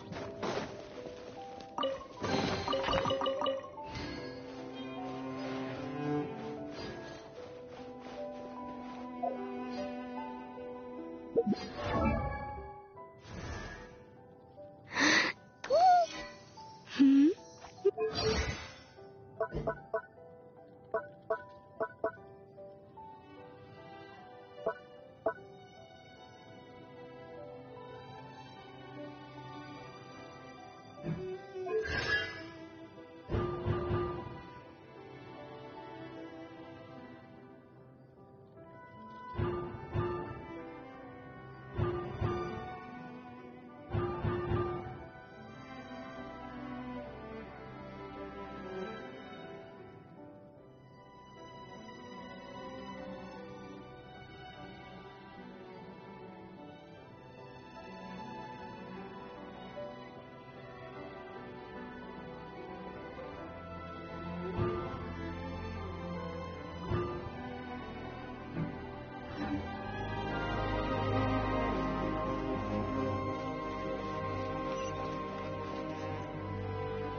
That's strange. These don't look Grimoirian to me. More like last century Fontaine. Adventurers from last century Fontaine, huh? Oh, Modeste and Savelli, do you think they camped here? By the looks of it, this was a one-person camp. They adventured together, but maybe one of them came back alone at a later date. Huh, you really think so? Trust our adventurers' instincts. We're pros at this stuff, just like you're a pro in the kitchen. Okay, well, the Traveler has more adventuring experience overall, but Paimon's definitely a pro rummager from all those treasure chests. Darn it! Paimon was just about to show off her rummaging skills! Huh, no kidding. Are all adventurers so obsessed with journaling? I mean, I guess I take a lot of notes when I'm cooking as well, but I thought that was just me. Anyway, let's find out who was here. It's been years since I've last visited these ruins. It's exactly the way I remember it. This place probably hasn't changed in millennia. Sadly, up above, on dry land, everything has changed. The treasure of Remoria. That's what we used to call it. Modeste was right about its potential. It turned Gâteau de Bourg into a national sensation. Our limited stock of the substance meant that the gâteau could only be produced on a small scale. But this only drove up the popularity all the more. Modeste was right about that too. He predicted all of it. He was praised as a genius, while I, as the one person who'd ever disagreed with him, was labeled a talentless fool. Modeste tried his best to console me, but I knew better than anyone just how great the gulf was between us. Our conversations grew scarce, and we saw less and less of each other. I didn't fight it. He had new friends and a career of his own. Why invite further disdain by inserting myself where I did not belong? I told myself that maybe one day, when I finally created a masterpiece of my own, I'd be able to face him without shame. Or maybe one day, when I've put these feelings of self-loathing behind me, I'd be able to ask him with a smile on my face, how about we go on one more adventure, for old time's sake? Unfortunately, that day will never come. So it was Savelli. From the sounds of it, he came back after Modeste had already died. I always thought it was just a legend. But if it's true, then this must be the place where they found their secret ingredient, the birthplace of Gateau de Bourg. In that case, what does that say about the death of Modeste? If it's all true, maybe Savelli really did have something to do with it. The taste of Gateau de Bourg has changed. Modeste was convinced of this, even though everyone swore they couldn't tell. Being the perfectionist that he was, he refused to accept even the slightest flaw in his work. He stopped all sales of the product, locked himself away in the kitchen, and worked day and night, vowing to find out where he had gone wrong. But as he baked and taste tested over and over again, he found he only strayed further and further from the original taste. It was only when he was sipping on coffee one day and realized he could not taste the bitterness that the truth finally dawned on him. What had changed was not the gâteau, but his sense of taste. The treasure of Remoria stimulates the senses, taste included, and invigorates the spirit.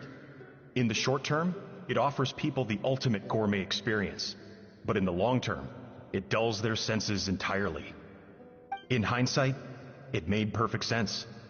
After all, why would a culture that sought liberation from the constraints of their bodies care for the loss of their senses?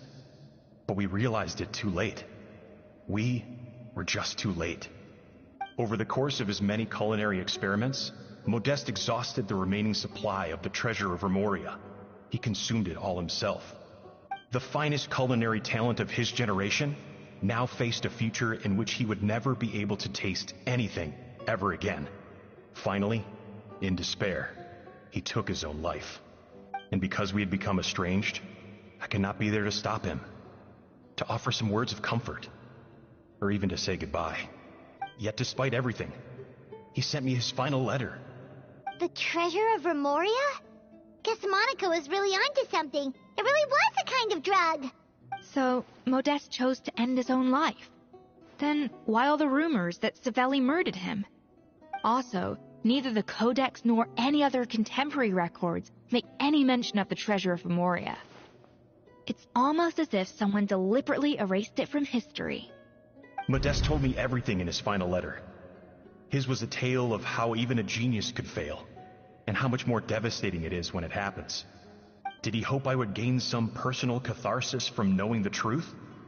Or maybe he wished for me to warn the public about the dangers of Gateau de Bourg, proving that I had been right all along. But if the public ever learned how Modeste's greatest triumph became his undoing, his fall from grace would be swift and merciless. 1 minute a genius, the next a joke. It would surely spell the end for his restaurant too. What would be his legacy then? How would future generations view everything we built together? I fear the scorn I have faced these last years would pale in comparison to the scorn shown to him by the history books. I cannot let that come to pass. I will do what I must to protect his name. It will mean tampering with his notes to remove the damning details, leaving mere fragments of our story behind. It may lead his family to suspect me of having a hand in his demise. But if that's the price of destroying all evidence of my crimes, then so be it. I would rather the world believe a tale of genius and jealousy than see his reputation in tatters. The final loose end is the evidence here. At the bottom of the sea. Huh? What's wrong? Didn't we say Savannah should be safe for now? So we thought, but if Monica finds out what happened to the treasure, there's no telling what she might do.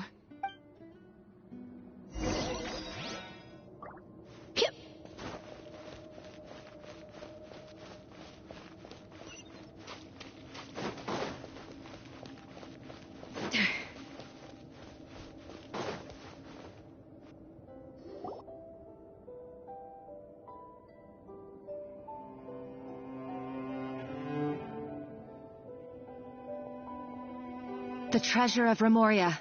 I have found you at last. Savelli, you tried your best to bury the truth, but you underestimated the children of Modeste. Some fragments of his diary escaped your clutches, and we have held on to them for generations.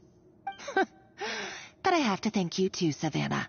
Without your help retrieving the codex, and with it the last piece of the puzzle, I may never have found this place. But now, finally, the secret to Remoria's military might is within my grasp. The treasure of Remoria is mine! Oh, it's empty. It's empty? Monica? Oh, we were seconds too late. Escoffier? What's the deal with that jar? Savelli's final act! He wanted to conceal the secret of the treasure forevermore and make sure it would never harm anyone again. So he came here after his friend's death and destroyed every last shred that remained. This can't be happening.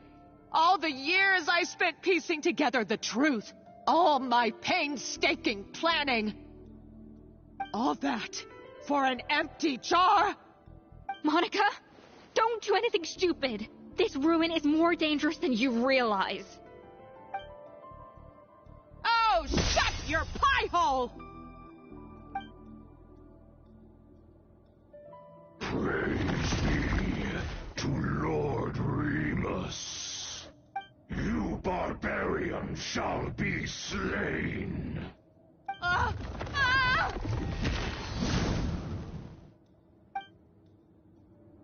She's a nutcase! A liability to herself and everyone else. Well, now it's up to us to clean up the mess she's made. Take these golems out!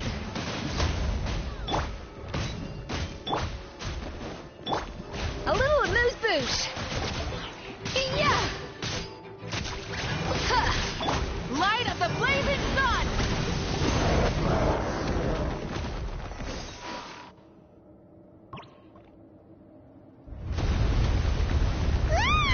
Why is this place still shaking?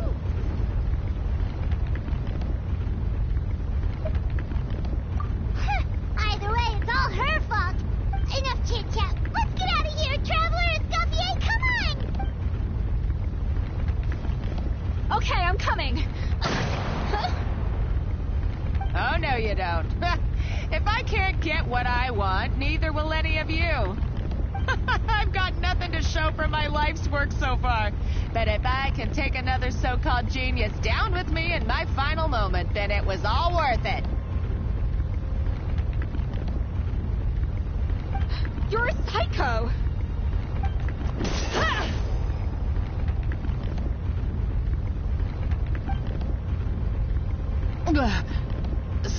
Savannah? When did you wake up? I may be a lousy chef, but it looks like I'm not a complete waste of space.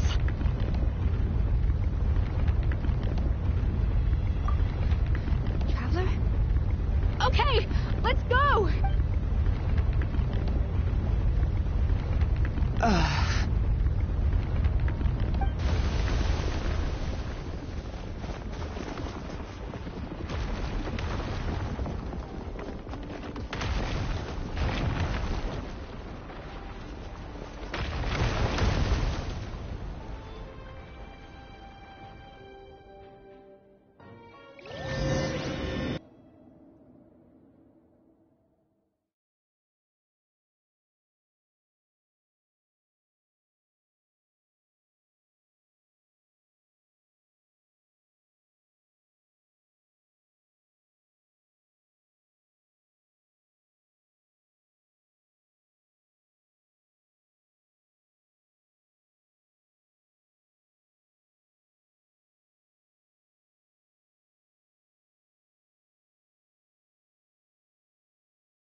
Escoffier! Savannah! Traveler! And Paimon! Zen and Jem, what are you all doing here? What did you expect us to do? Stay at the restaurant and sit on our merry derrieres? While the Traveler and Escoffier were out here risking their lives? We had to do something, even though that something ended up being, well, waiting for you here instead. I don't deserve any of you. And I certainly don't deserve to be your head chef. It was my fault Escoffier had to leave. Then I couldn't live up to her standards. I acted like a tyrant in the kitchen. And now I almost got myself killed. Come back, Escoffier. Come and be our head chef again. I'll never be able to replace you. Okay, so everything I said to you the day I left, it just went in one ear and out the other? Huh? Sorry, I was kinda in my own head at the time. All I could think about was the Lumiline situation. What was it you said again? Forget it. It doesn't matter. Anyway, I didn't leave this job because of you. And you're not nearly as awful a chef as you think. If you were that bad, why would all your staff show up here for you? Escoffier's right. Sure, you nitpick our work and get us to do things over a lot. But when it comes down to it, you're the one who's always doing whatever it takes to make sure the customers get served on time, every time. Things were pretty rough after Escoffier left, and Savannah's the only reason we've been able to make it through. Our customers know that Escoffier doesn't work for us anymore. But the fact is, they keep coming back. If that's not an endorsement of your work, I don't know what is. At the end of the day, we're all human, and we all make mistakes. All we can do is recognize where we get it wrong and do our best to improve. That's all that's humanly possible. No, I get what you're saying, but what I did to Fermat and to Escoffier, it's unforgivable. Well, about that, there's someone else here to see you, Chef. It's been a while, Chef Savannah. Fermat? I'm so sorry. I put far too much pressure on you, and the way I stubbornly refused to go and see you after. But I'm too late, aren't I? The damage is done. I heard that you can't even hold a kitchen knife anymore. Actually, I think I'm going to be just fine. Huh? We thought Firmin's problem was purely psychological in nature. But after the threat letter came to light, it got Firmin thinking. And then he remembered the tea that Monica used to give him every night. And as it turns out, she was lacing it with Lumiline the whole time. No way!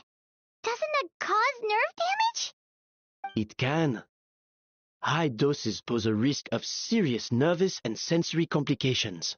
But if you calculate the dosage carefully, you can control the extent of its effects. A small dose might simply make a person more emotional, whether that means more fragile or more hot-tempered. No wonder it seemed like you'd lost your edge. I asked my friends at the Fontaine Research Institute about it. They said that with the low dose I was taking, the risks are pretty small. They also fixed me up with some meds and said I should recover in no time. Well, that's what happens when you give someone a little bit of hope to cling on to. There's more. We believe that Firmin was likely not Monica's only victim. You mean she poisoned me too? Oh, so that's why Savannah's been so irritable this whole time. Let's not be too quick to blame everything on the Lumiline. That stuff can only amplify what's already there. So tasty food will seem like the most delicious thing in the world, while food you don't particularly care for will become utterly revolting. So you better make sure you reflect on your behavior and apologize to every single person you've wronged. I will. I'm sorry. There's still one question that's really bugging me. Why is it that no matter what I do, my Gâteau de Bourg never tastes the same as yours? Is it just... is it because you're a genius and I'm not? It's because the heating element in your oven is broken, you silly goose. What?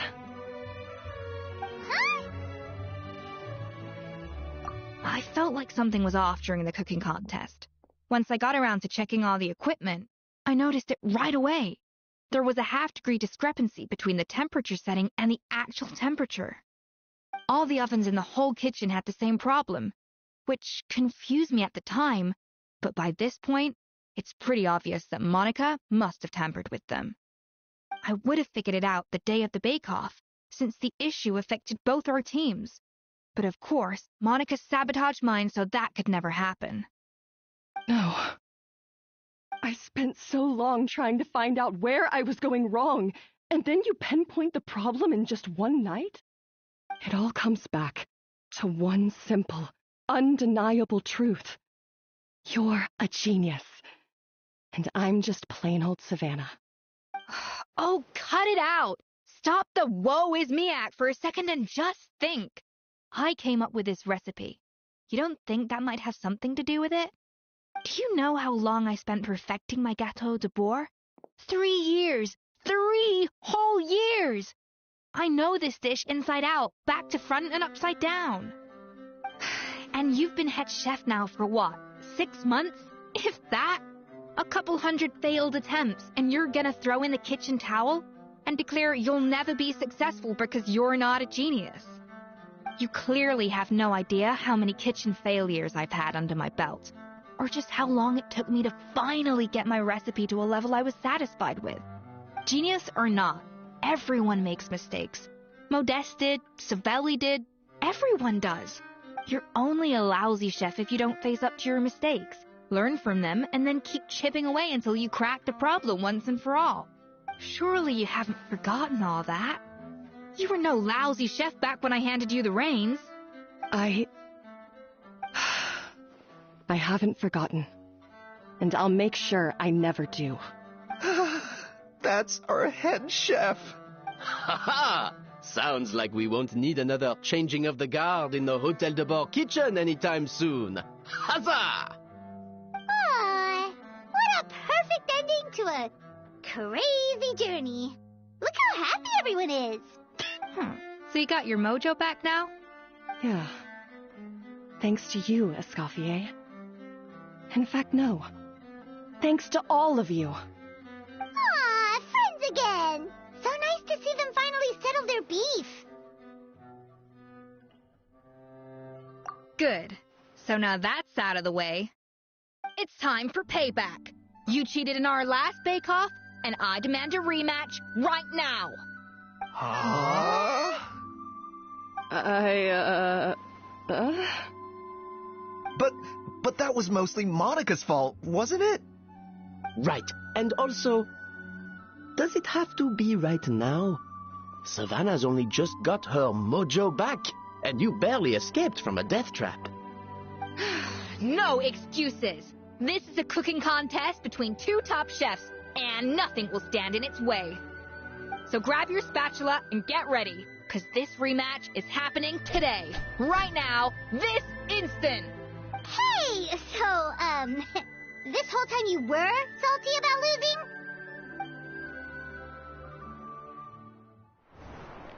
The second cooking contest commences now! This time, no more games, and no holding back!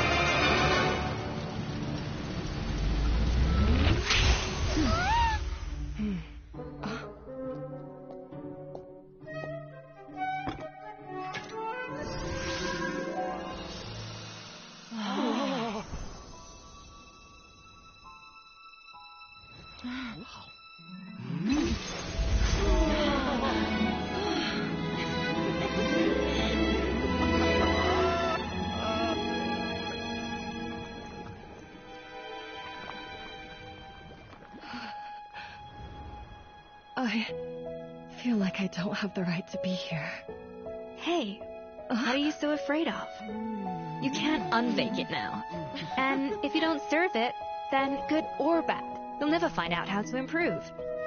If you're too scared to fail, you'll never know what real success tastes like. So? Embrace your failure. Taste it. Digest it. That's the way to success. I don't know. Sounds like it's easier said than done. I'll do it.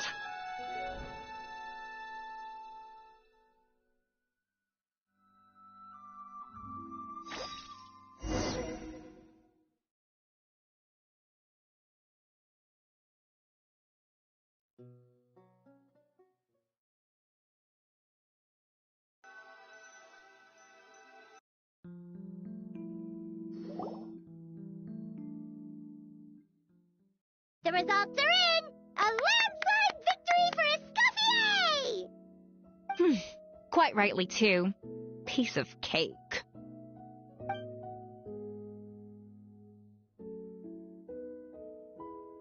Oh yeah, look at that! Savannah looks pretty chipper too, considering she lost. Now, where were we? Yes. Do you have any more questions for me, after everything that's happened? I thought Navia would have filled you in. And actually, I said all this to Savannah before I left. Although, as we saw, I don't think any of it sank in. I had 2 reasons for leaving. One was the food safety incident, of course, but the other was that the Hotel de Boer had reached a point where it didn't need me anymore. So I decided to step down and look for new opportunities to improve myself. Improve how? Well, a while back, I got to know a fellow chef from Liyue, and in her, I saw so many new possibilities. She has that same adventurous spirit that Modeste and Sibeli had in their youth. Slime mucus, blizzard tails. With her, nothing's off the table.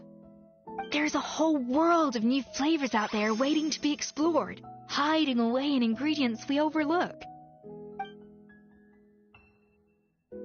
Case in point, remember those Romaritime flowers down in the ruins? I used them in the cooking contest just now. Did you taste the difference? What? Paimon didn't notice at all. Half of the art of cooking is dissecting the recipes of previous chefs and figuring out the exact constellation of elements that gave their work its signature taste. And the other half, it lies in freeing yourself from the confines of the kitchen. You've got to go out and explore the endless possibilities out there. Uh-oh. Paimon's suddenly not sure she wants to try your cooking anymore.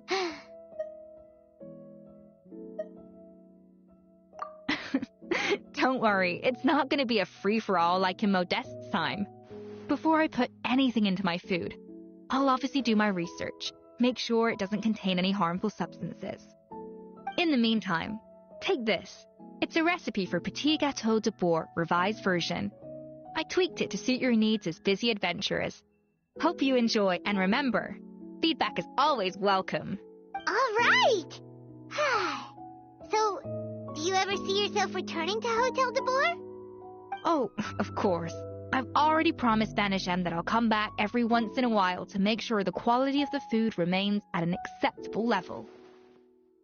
You know, Paimon's still a little disappointed that we never got to see the treasure of Remoria. Surely Monica wouldn't have gotten drawn in so deeply if it wasn't for all the mystery surrounding the original Gâteau de Boer. She practically dedicated her life to finding the lost pieces of Modeste's diary. Then went to all that trouble to infiltrate the Hotel de Boer. And in the end, it was all for nothing. Since you mentioned the treasure, between Modeste's writings and what we saw in those ruins, I think I may have figured out the truth. The so-called treasure of Remoria was most likely a substance that the Remorians extracted from Lumitoiles, better known to us as Lumiline. Huh? So then, why all the hype back in the early days of Gâteau de Boer? Don't forget, it was a very different era. We could barely even refine sugar back then. so desserts were very much in their infancy. In a world of bland food, it's no wonder that the first thing to really excite people's taste buds took the world by storm. And as for the lumoline, it may well have been somewhat valuable in ancient times, but these days, it's just another drug from the Fontaine Research Institute. Even if Savelli hadn't destroyed it all, I doubt it would be worth that much these days. So after all that, there was nothing in those ruins but worthless junk. Feels strange to say it, but Paimon almost feels sorry for Monica. She sacrificed it all only to get nothing in return. Oh, hey! Huh? Navia? You just got back from that underwater ruin, right? Well, check it out. They ran a special issue. Did you see anything like this down there? Freshly unearthed from the ruins of Rumoria, a magnificent jar thought to be over 1,000 years old. Experts say it has immense artistic and historical value. It could be worth an absolute fortune. Wait, isn't that the jar they used to hold the treasure? If only it was still in one piece. Some butterfingers must have dropped it or something. Ugh, it's such a shame.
To the freezer! Yoo-hoo!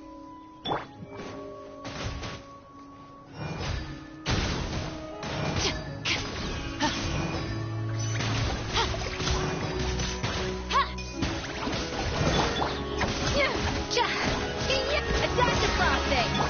Light it up!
Rise with the sun!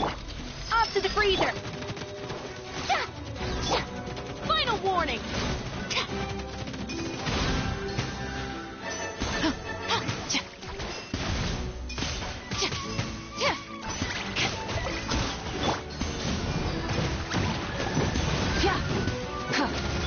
A dash of frosting!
amuse bouche!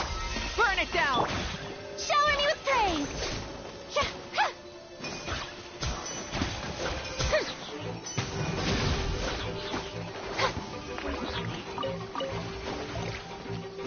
That tingle?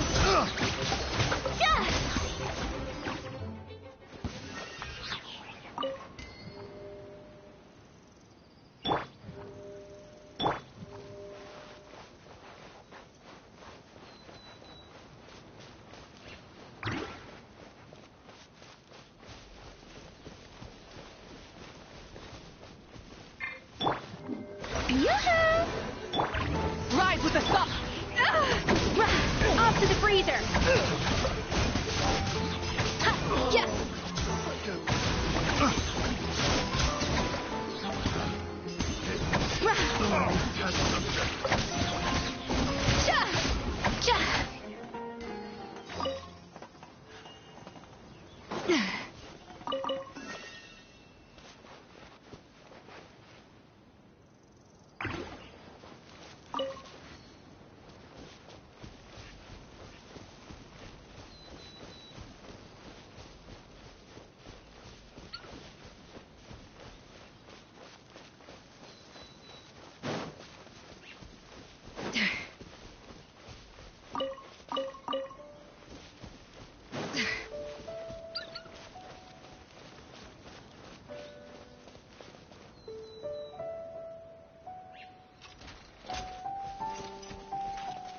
A little amuse...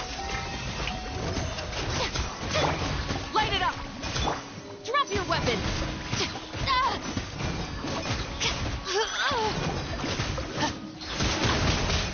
You had a choice.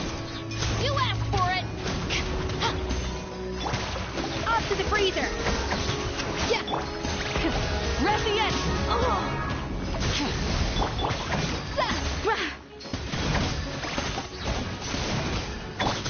Strike a pose!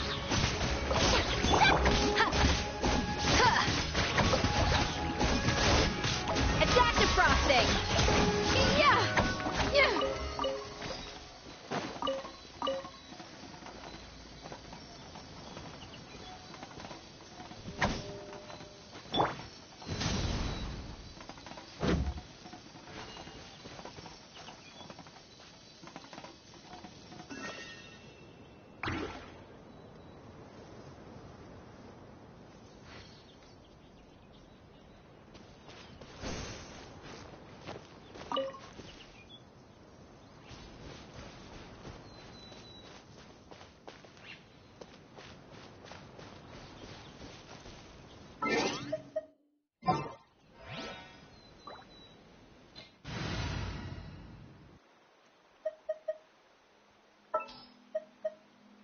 Stay close and you will live.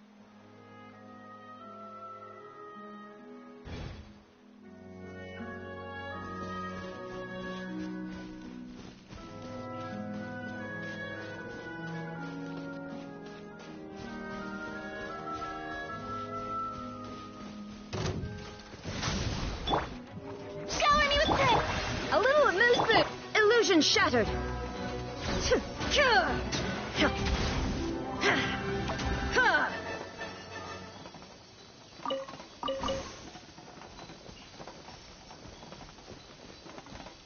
There is no escape! Rise with the sun! Adaptive frosting!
Strike a pose!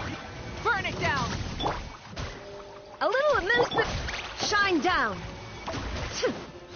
Ha! I got careless.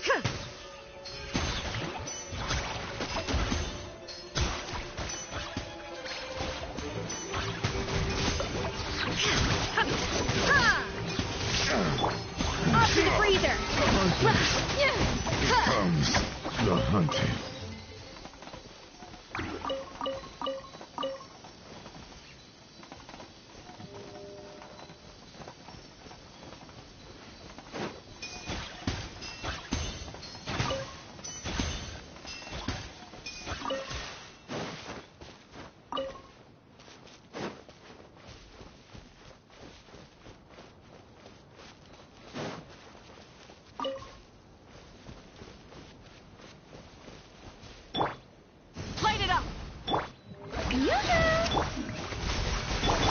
There is no escape!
Huh? Ta-da! No! Oh, fine.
Shine down!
There is no escape! Shower me with threat!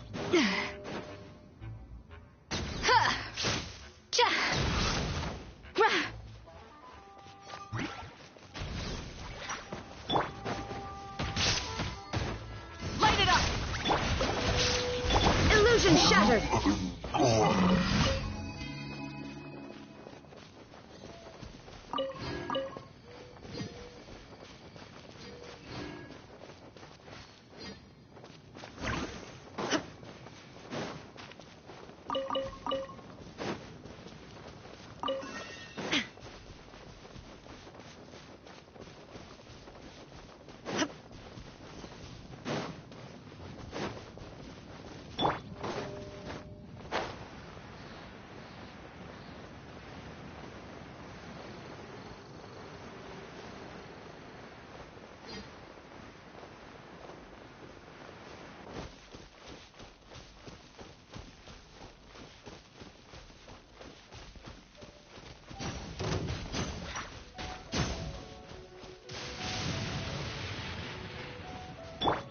Rise with the sun!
No escape!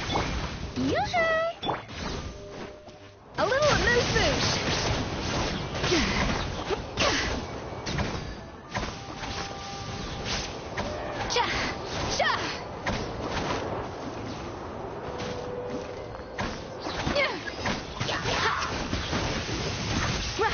Burn it down! Try and stop! Shine down!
Clear skies can do nothing to hide the brilliance of lightning.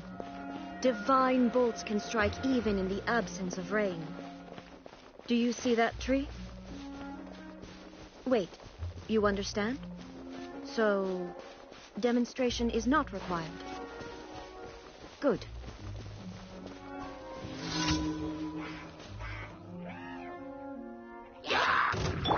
Light it up! Ha!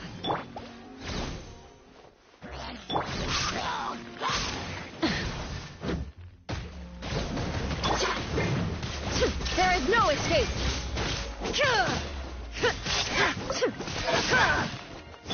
Burn it down!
Illusion shattered!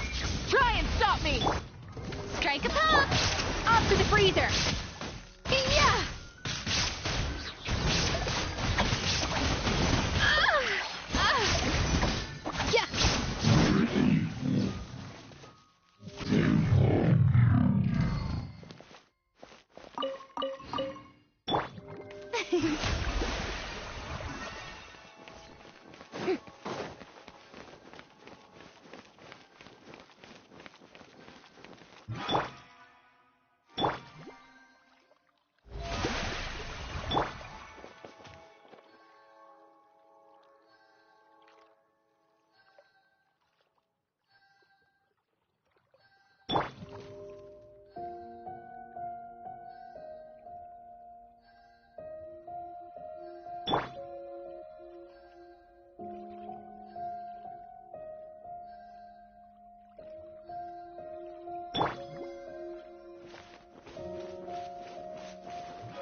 Astro. Thank you for. Add Astro.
There is no escape!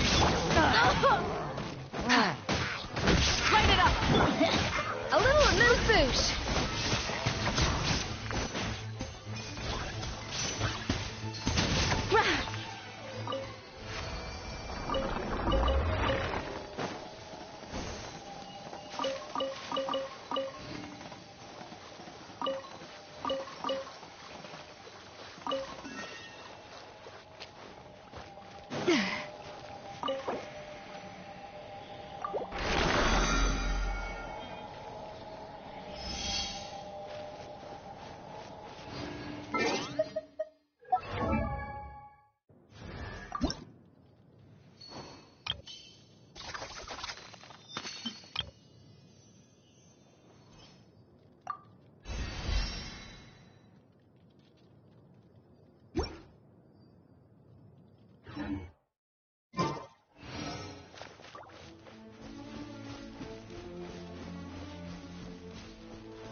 have put in much work of late, and to much avail.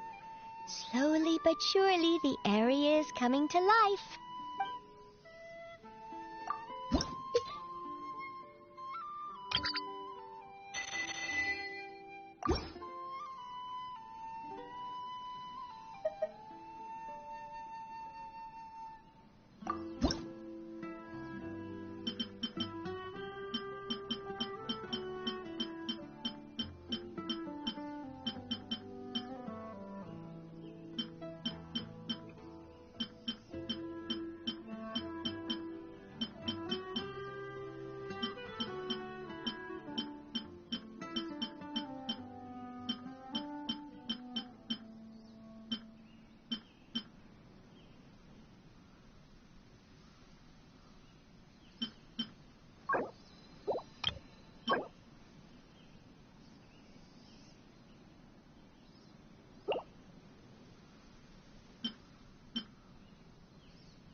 If you ever have any questions about the realm within, you may ask me.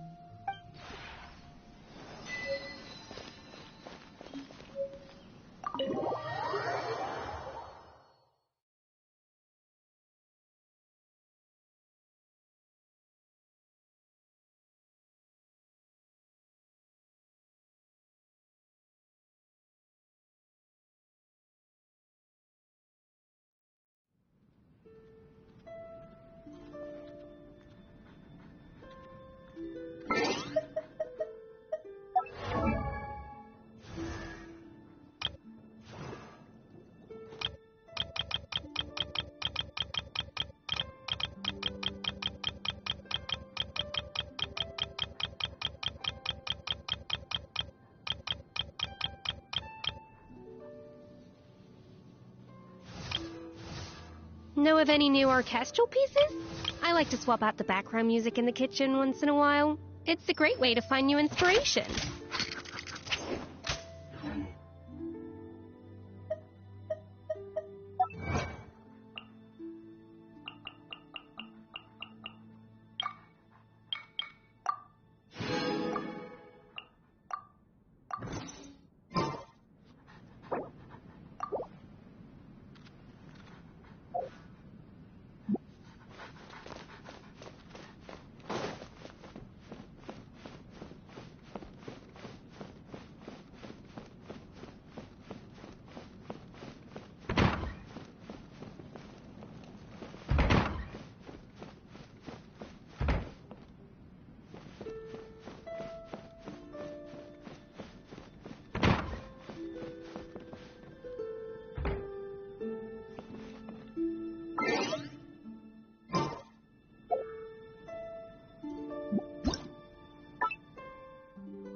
Traveler, you're here!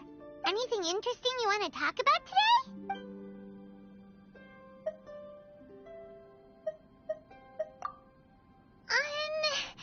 Do you think that Chi-Chi needs to drink blood?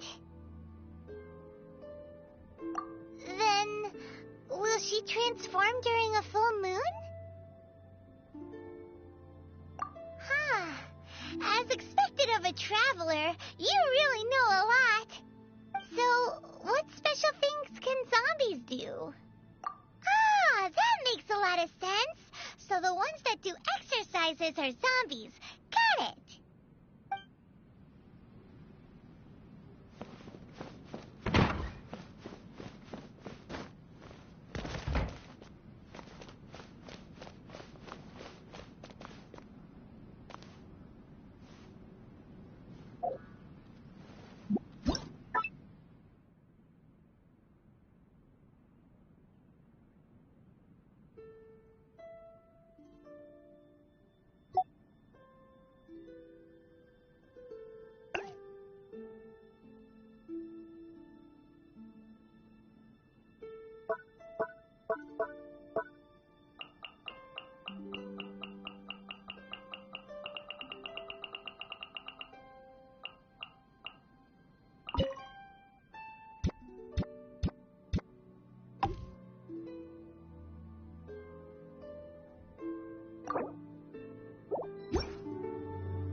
The air here is so peaceful and calming. If we put on a slow concerto right now, I'm sure the condenser would be brimming with inspiration.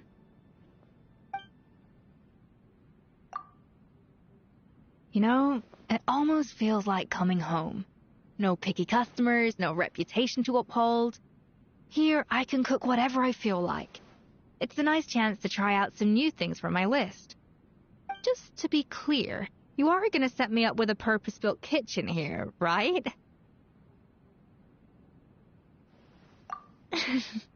Don't worry, I'll make sure it's worth your while. In Fontaine, I have hundreds of rich and famous people offering handsome sums of more on a daily basis. hoping for the chance to add just one exquisite dish to their family feast. I don't even have the time to turn them all down. Some of the letters I get go unopened and unread. But you, on the other hand, all you need is to provide an oven, a stovetop, a cupboard, and a water source. I've brought all the cooking utensils and ingredients that I need.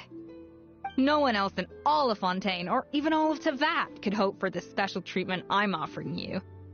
And all I ask in lieu of a salary is that you give me a thorough and honest review of each dish once you've had the pleasure of consuming it. Oh, don't worry, I trust you. You have good taste, and I have full confidence in our culinary compatibility. So you set up the kitchen however you like. Once I get to work, I'll be right in my element. You and I are like Lumideuse bells and rainbow rose foam. One tender and delicate, the other sweet and sour. A perfect combination. I know if I cook for you based on gut instinct, you'll like what I come up with.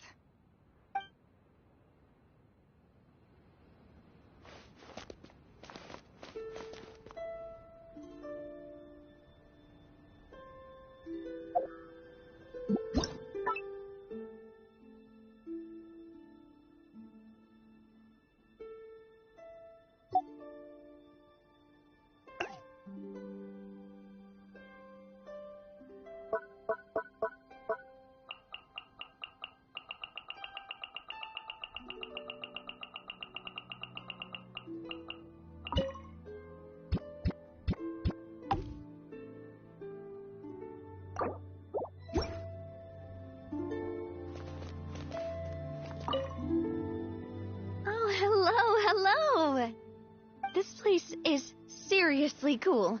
So, you and Paimon have this whole space to yourselves? It must feel a little empty sometimes. Maybe I should come and hang out more often.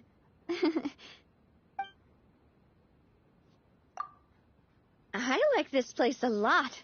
It's really nice. The scenery is wonderful, and I love what you've done with the interior. Very tasteful. You never fail to impress.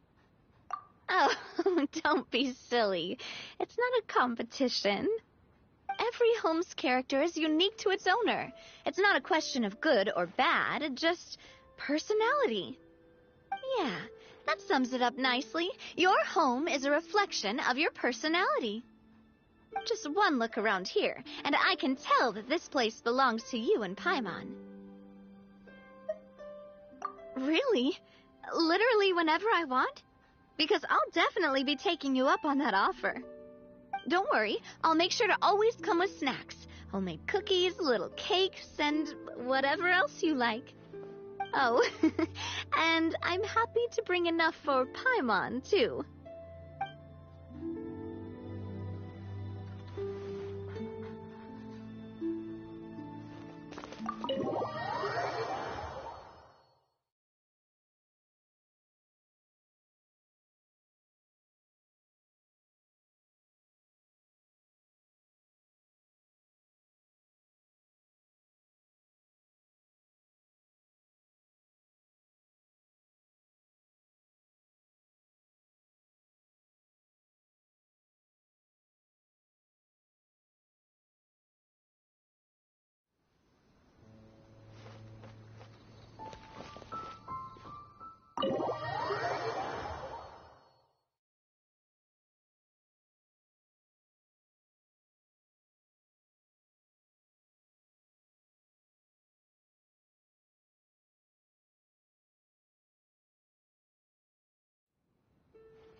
They say that people who have lost their sense of joy are like withered flowers. I, of course, must continue to blossom for as long as possible. So it falls to you to entertain me with a thrilling conversation.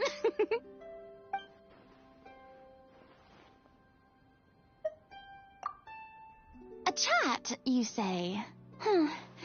A simple word, but a fascinating idea. Through the power of words, people who are worlds apart can come to understand one another's innermost thoughts. But conversations can come with a great risk as well. The deeper you let someone in, the more deeply they can wound you.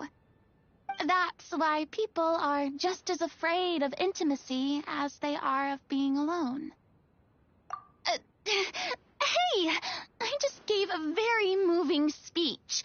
Is that all you can say? Ahem.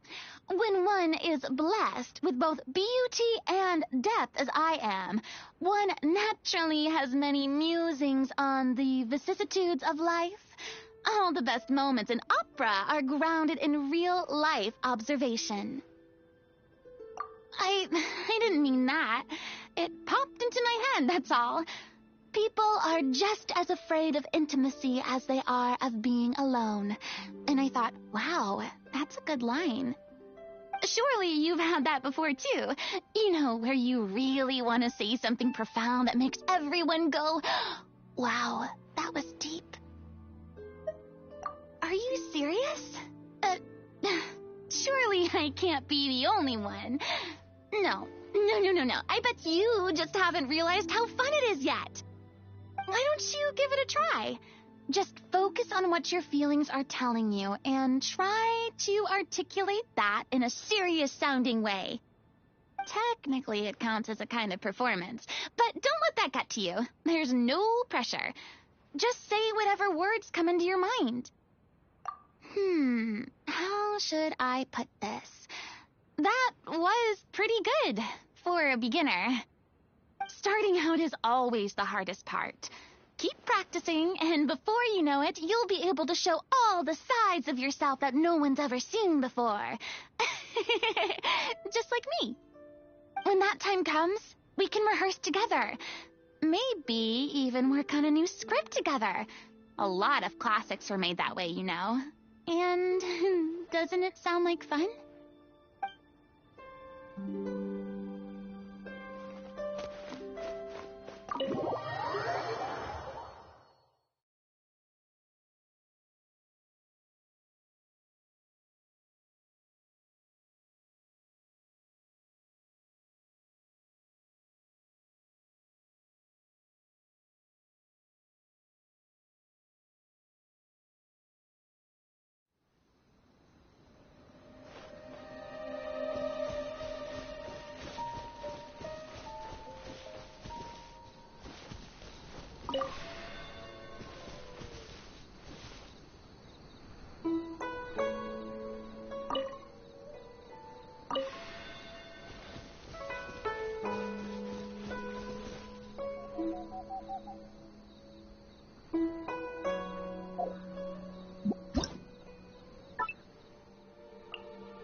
We have put in much work of late, and to much...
If you ever have any questions...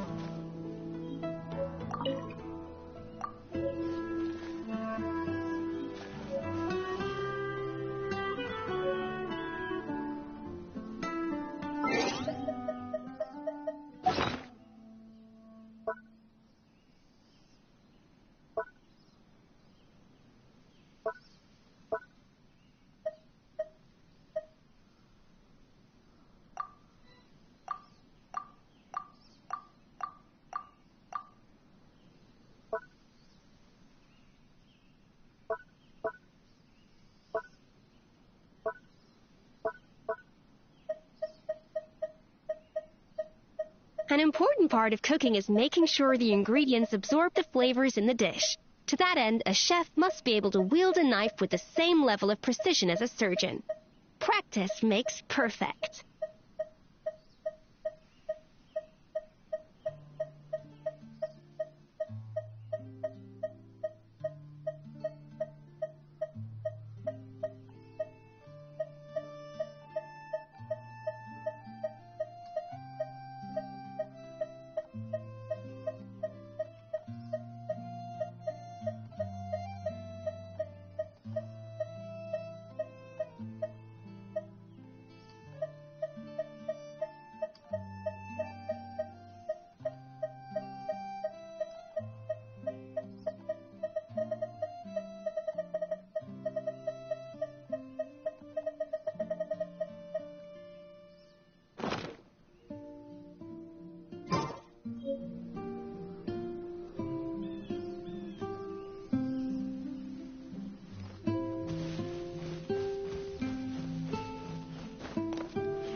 We have put in much work of late.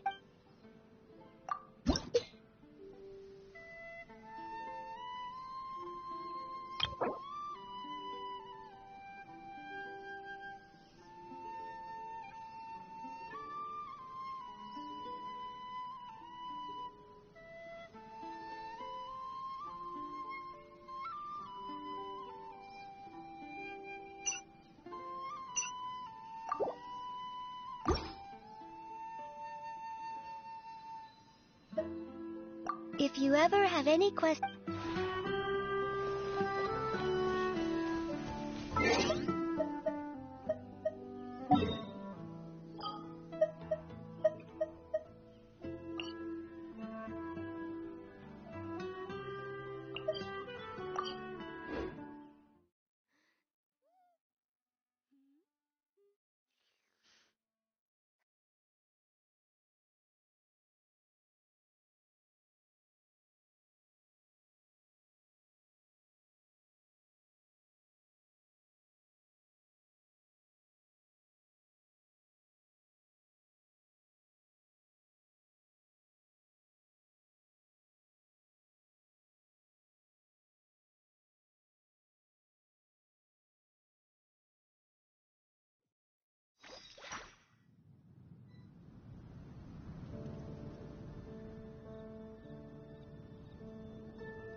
The sky in that land. What happened with the sky in that land?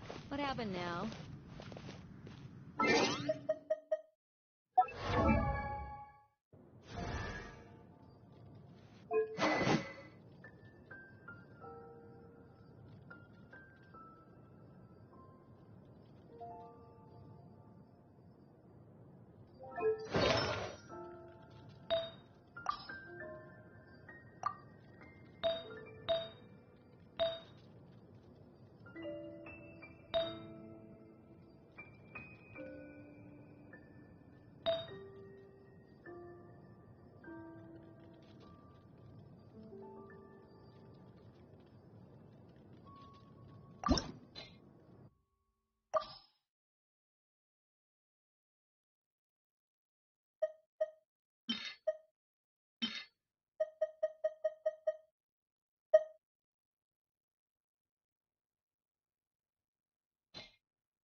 Haven't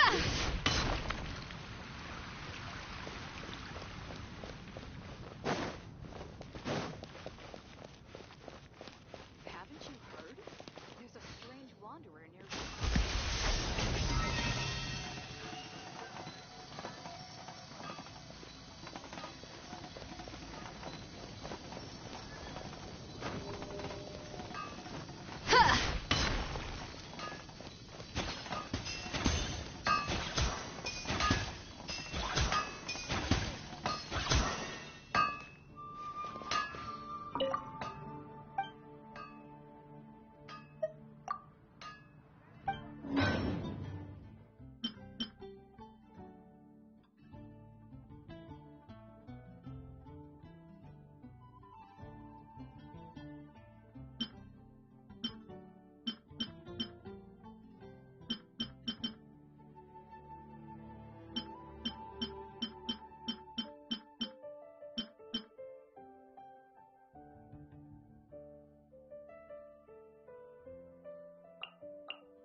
Haven't you heard?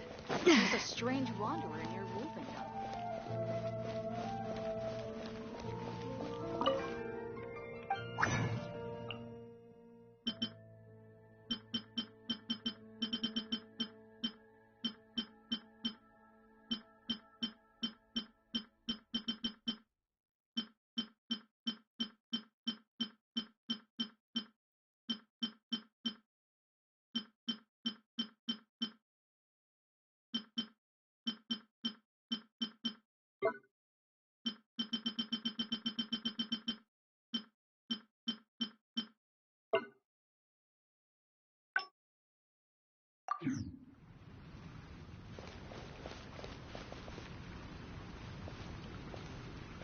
Ancient Al, did you hear what happened?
Huh?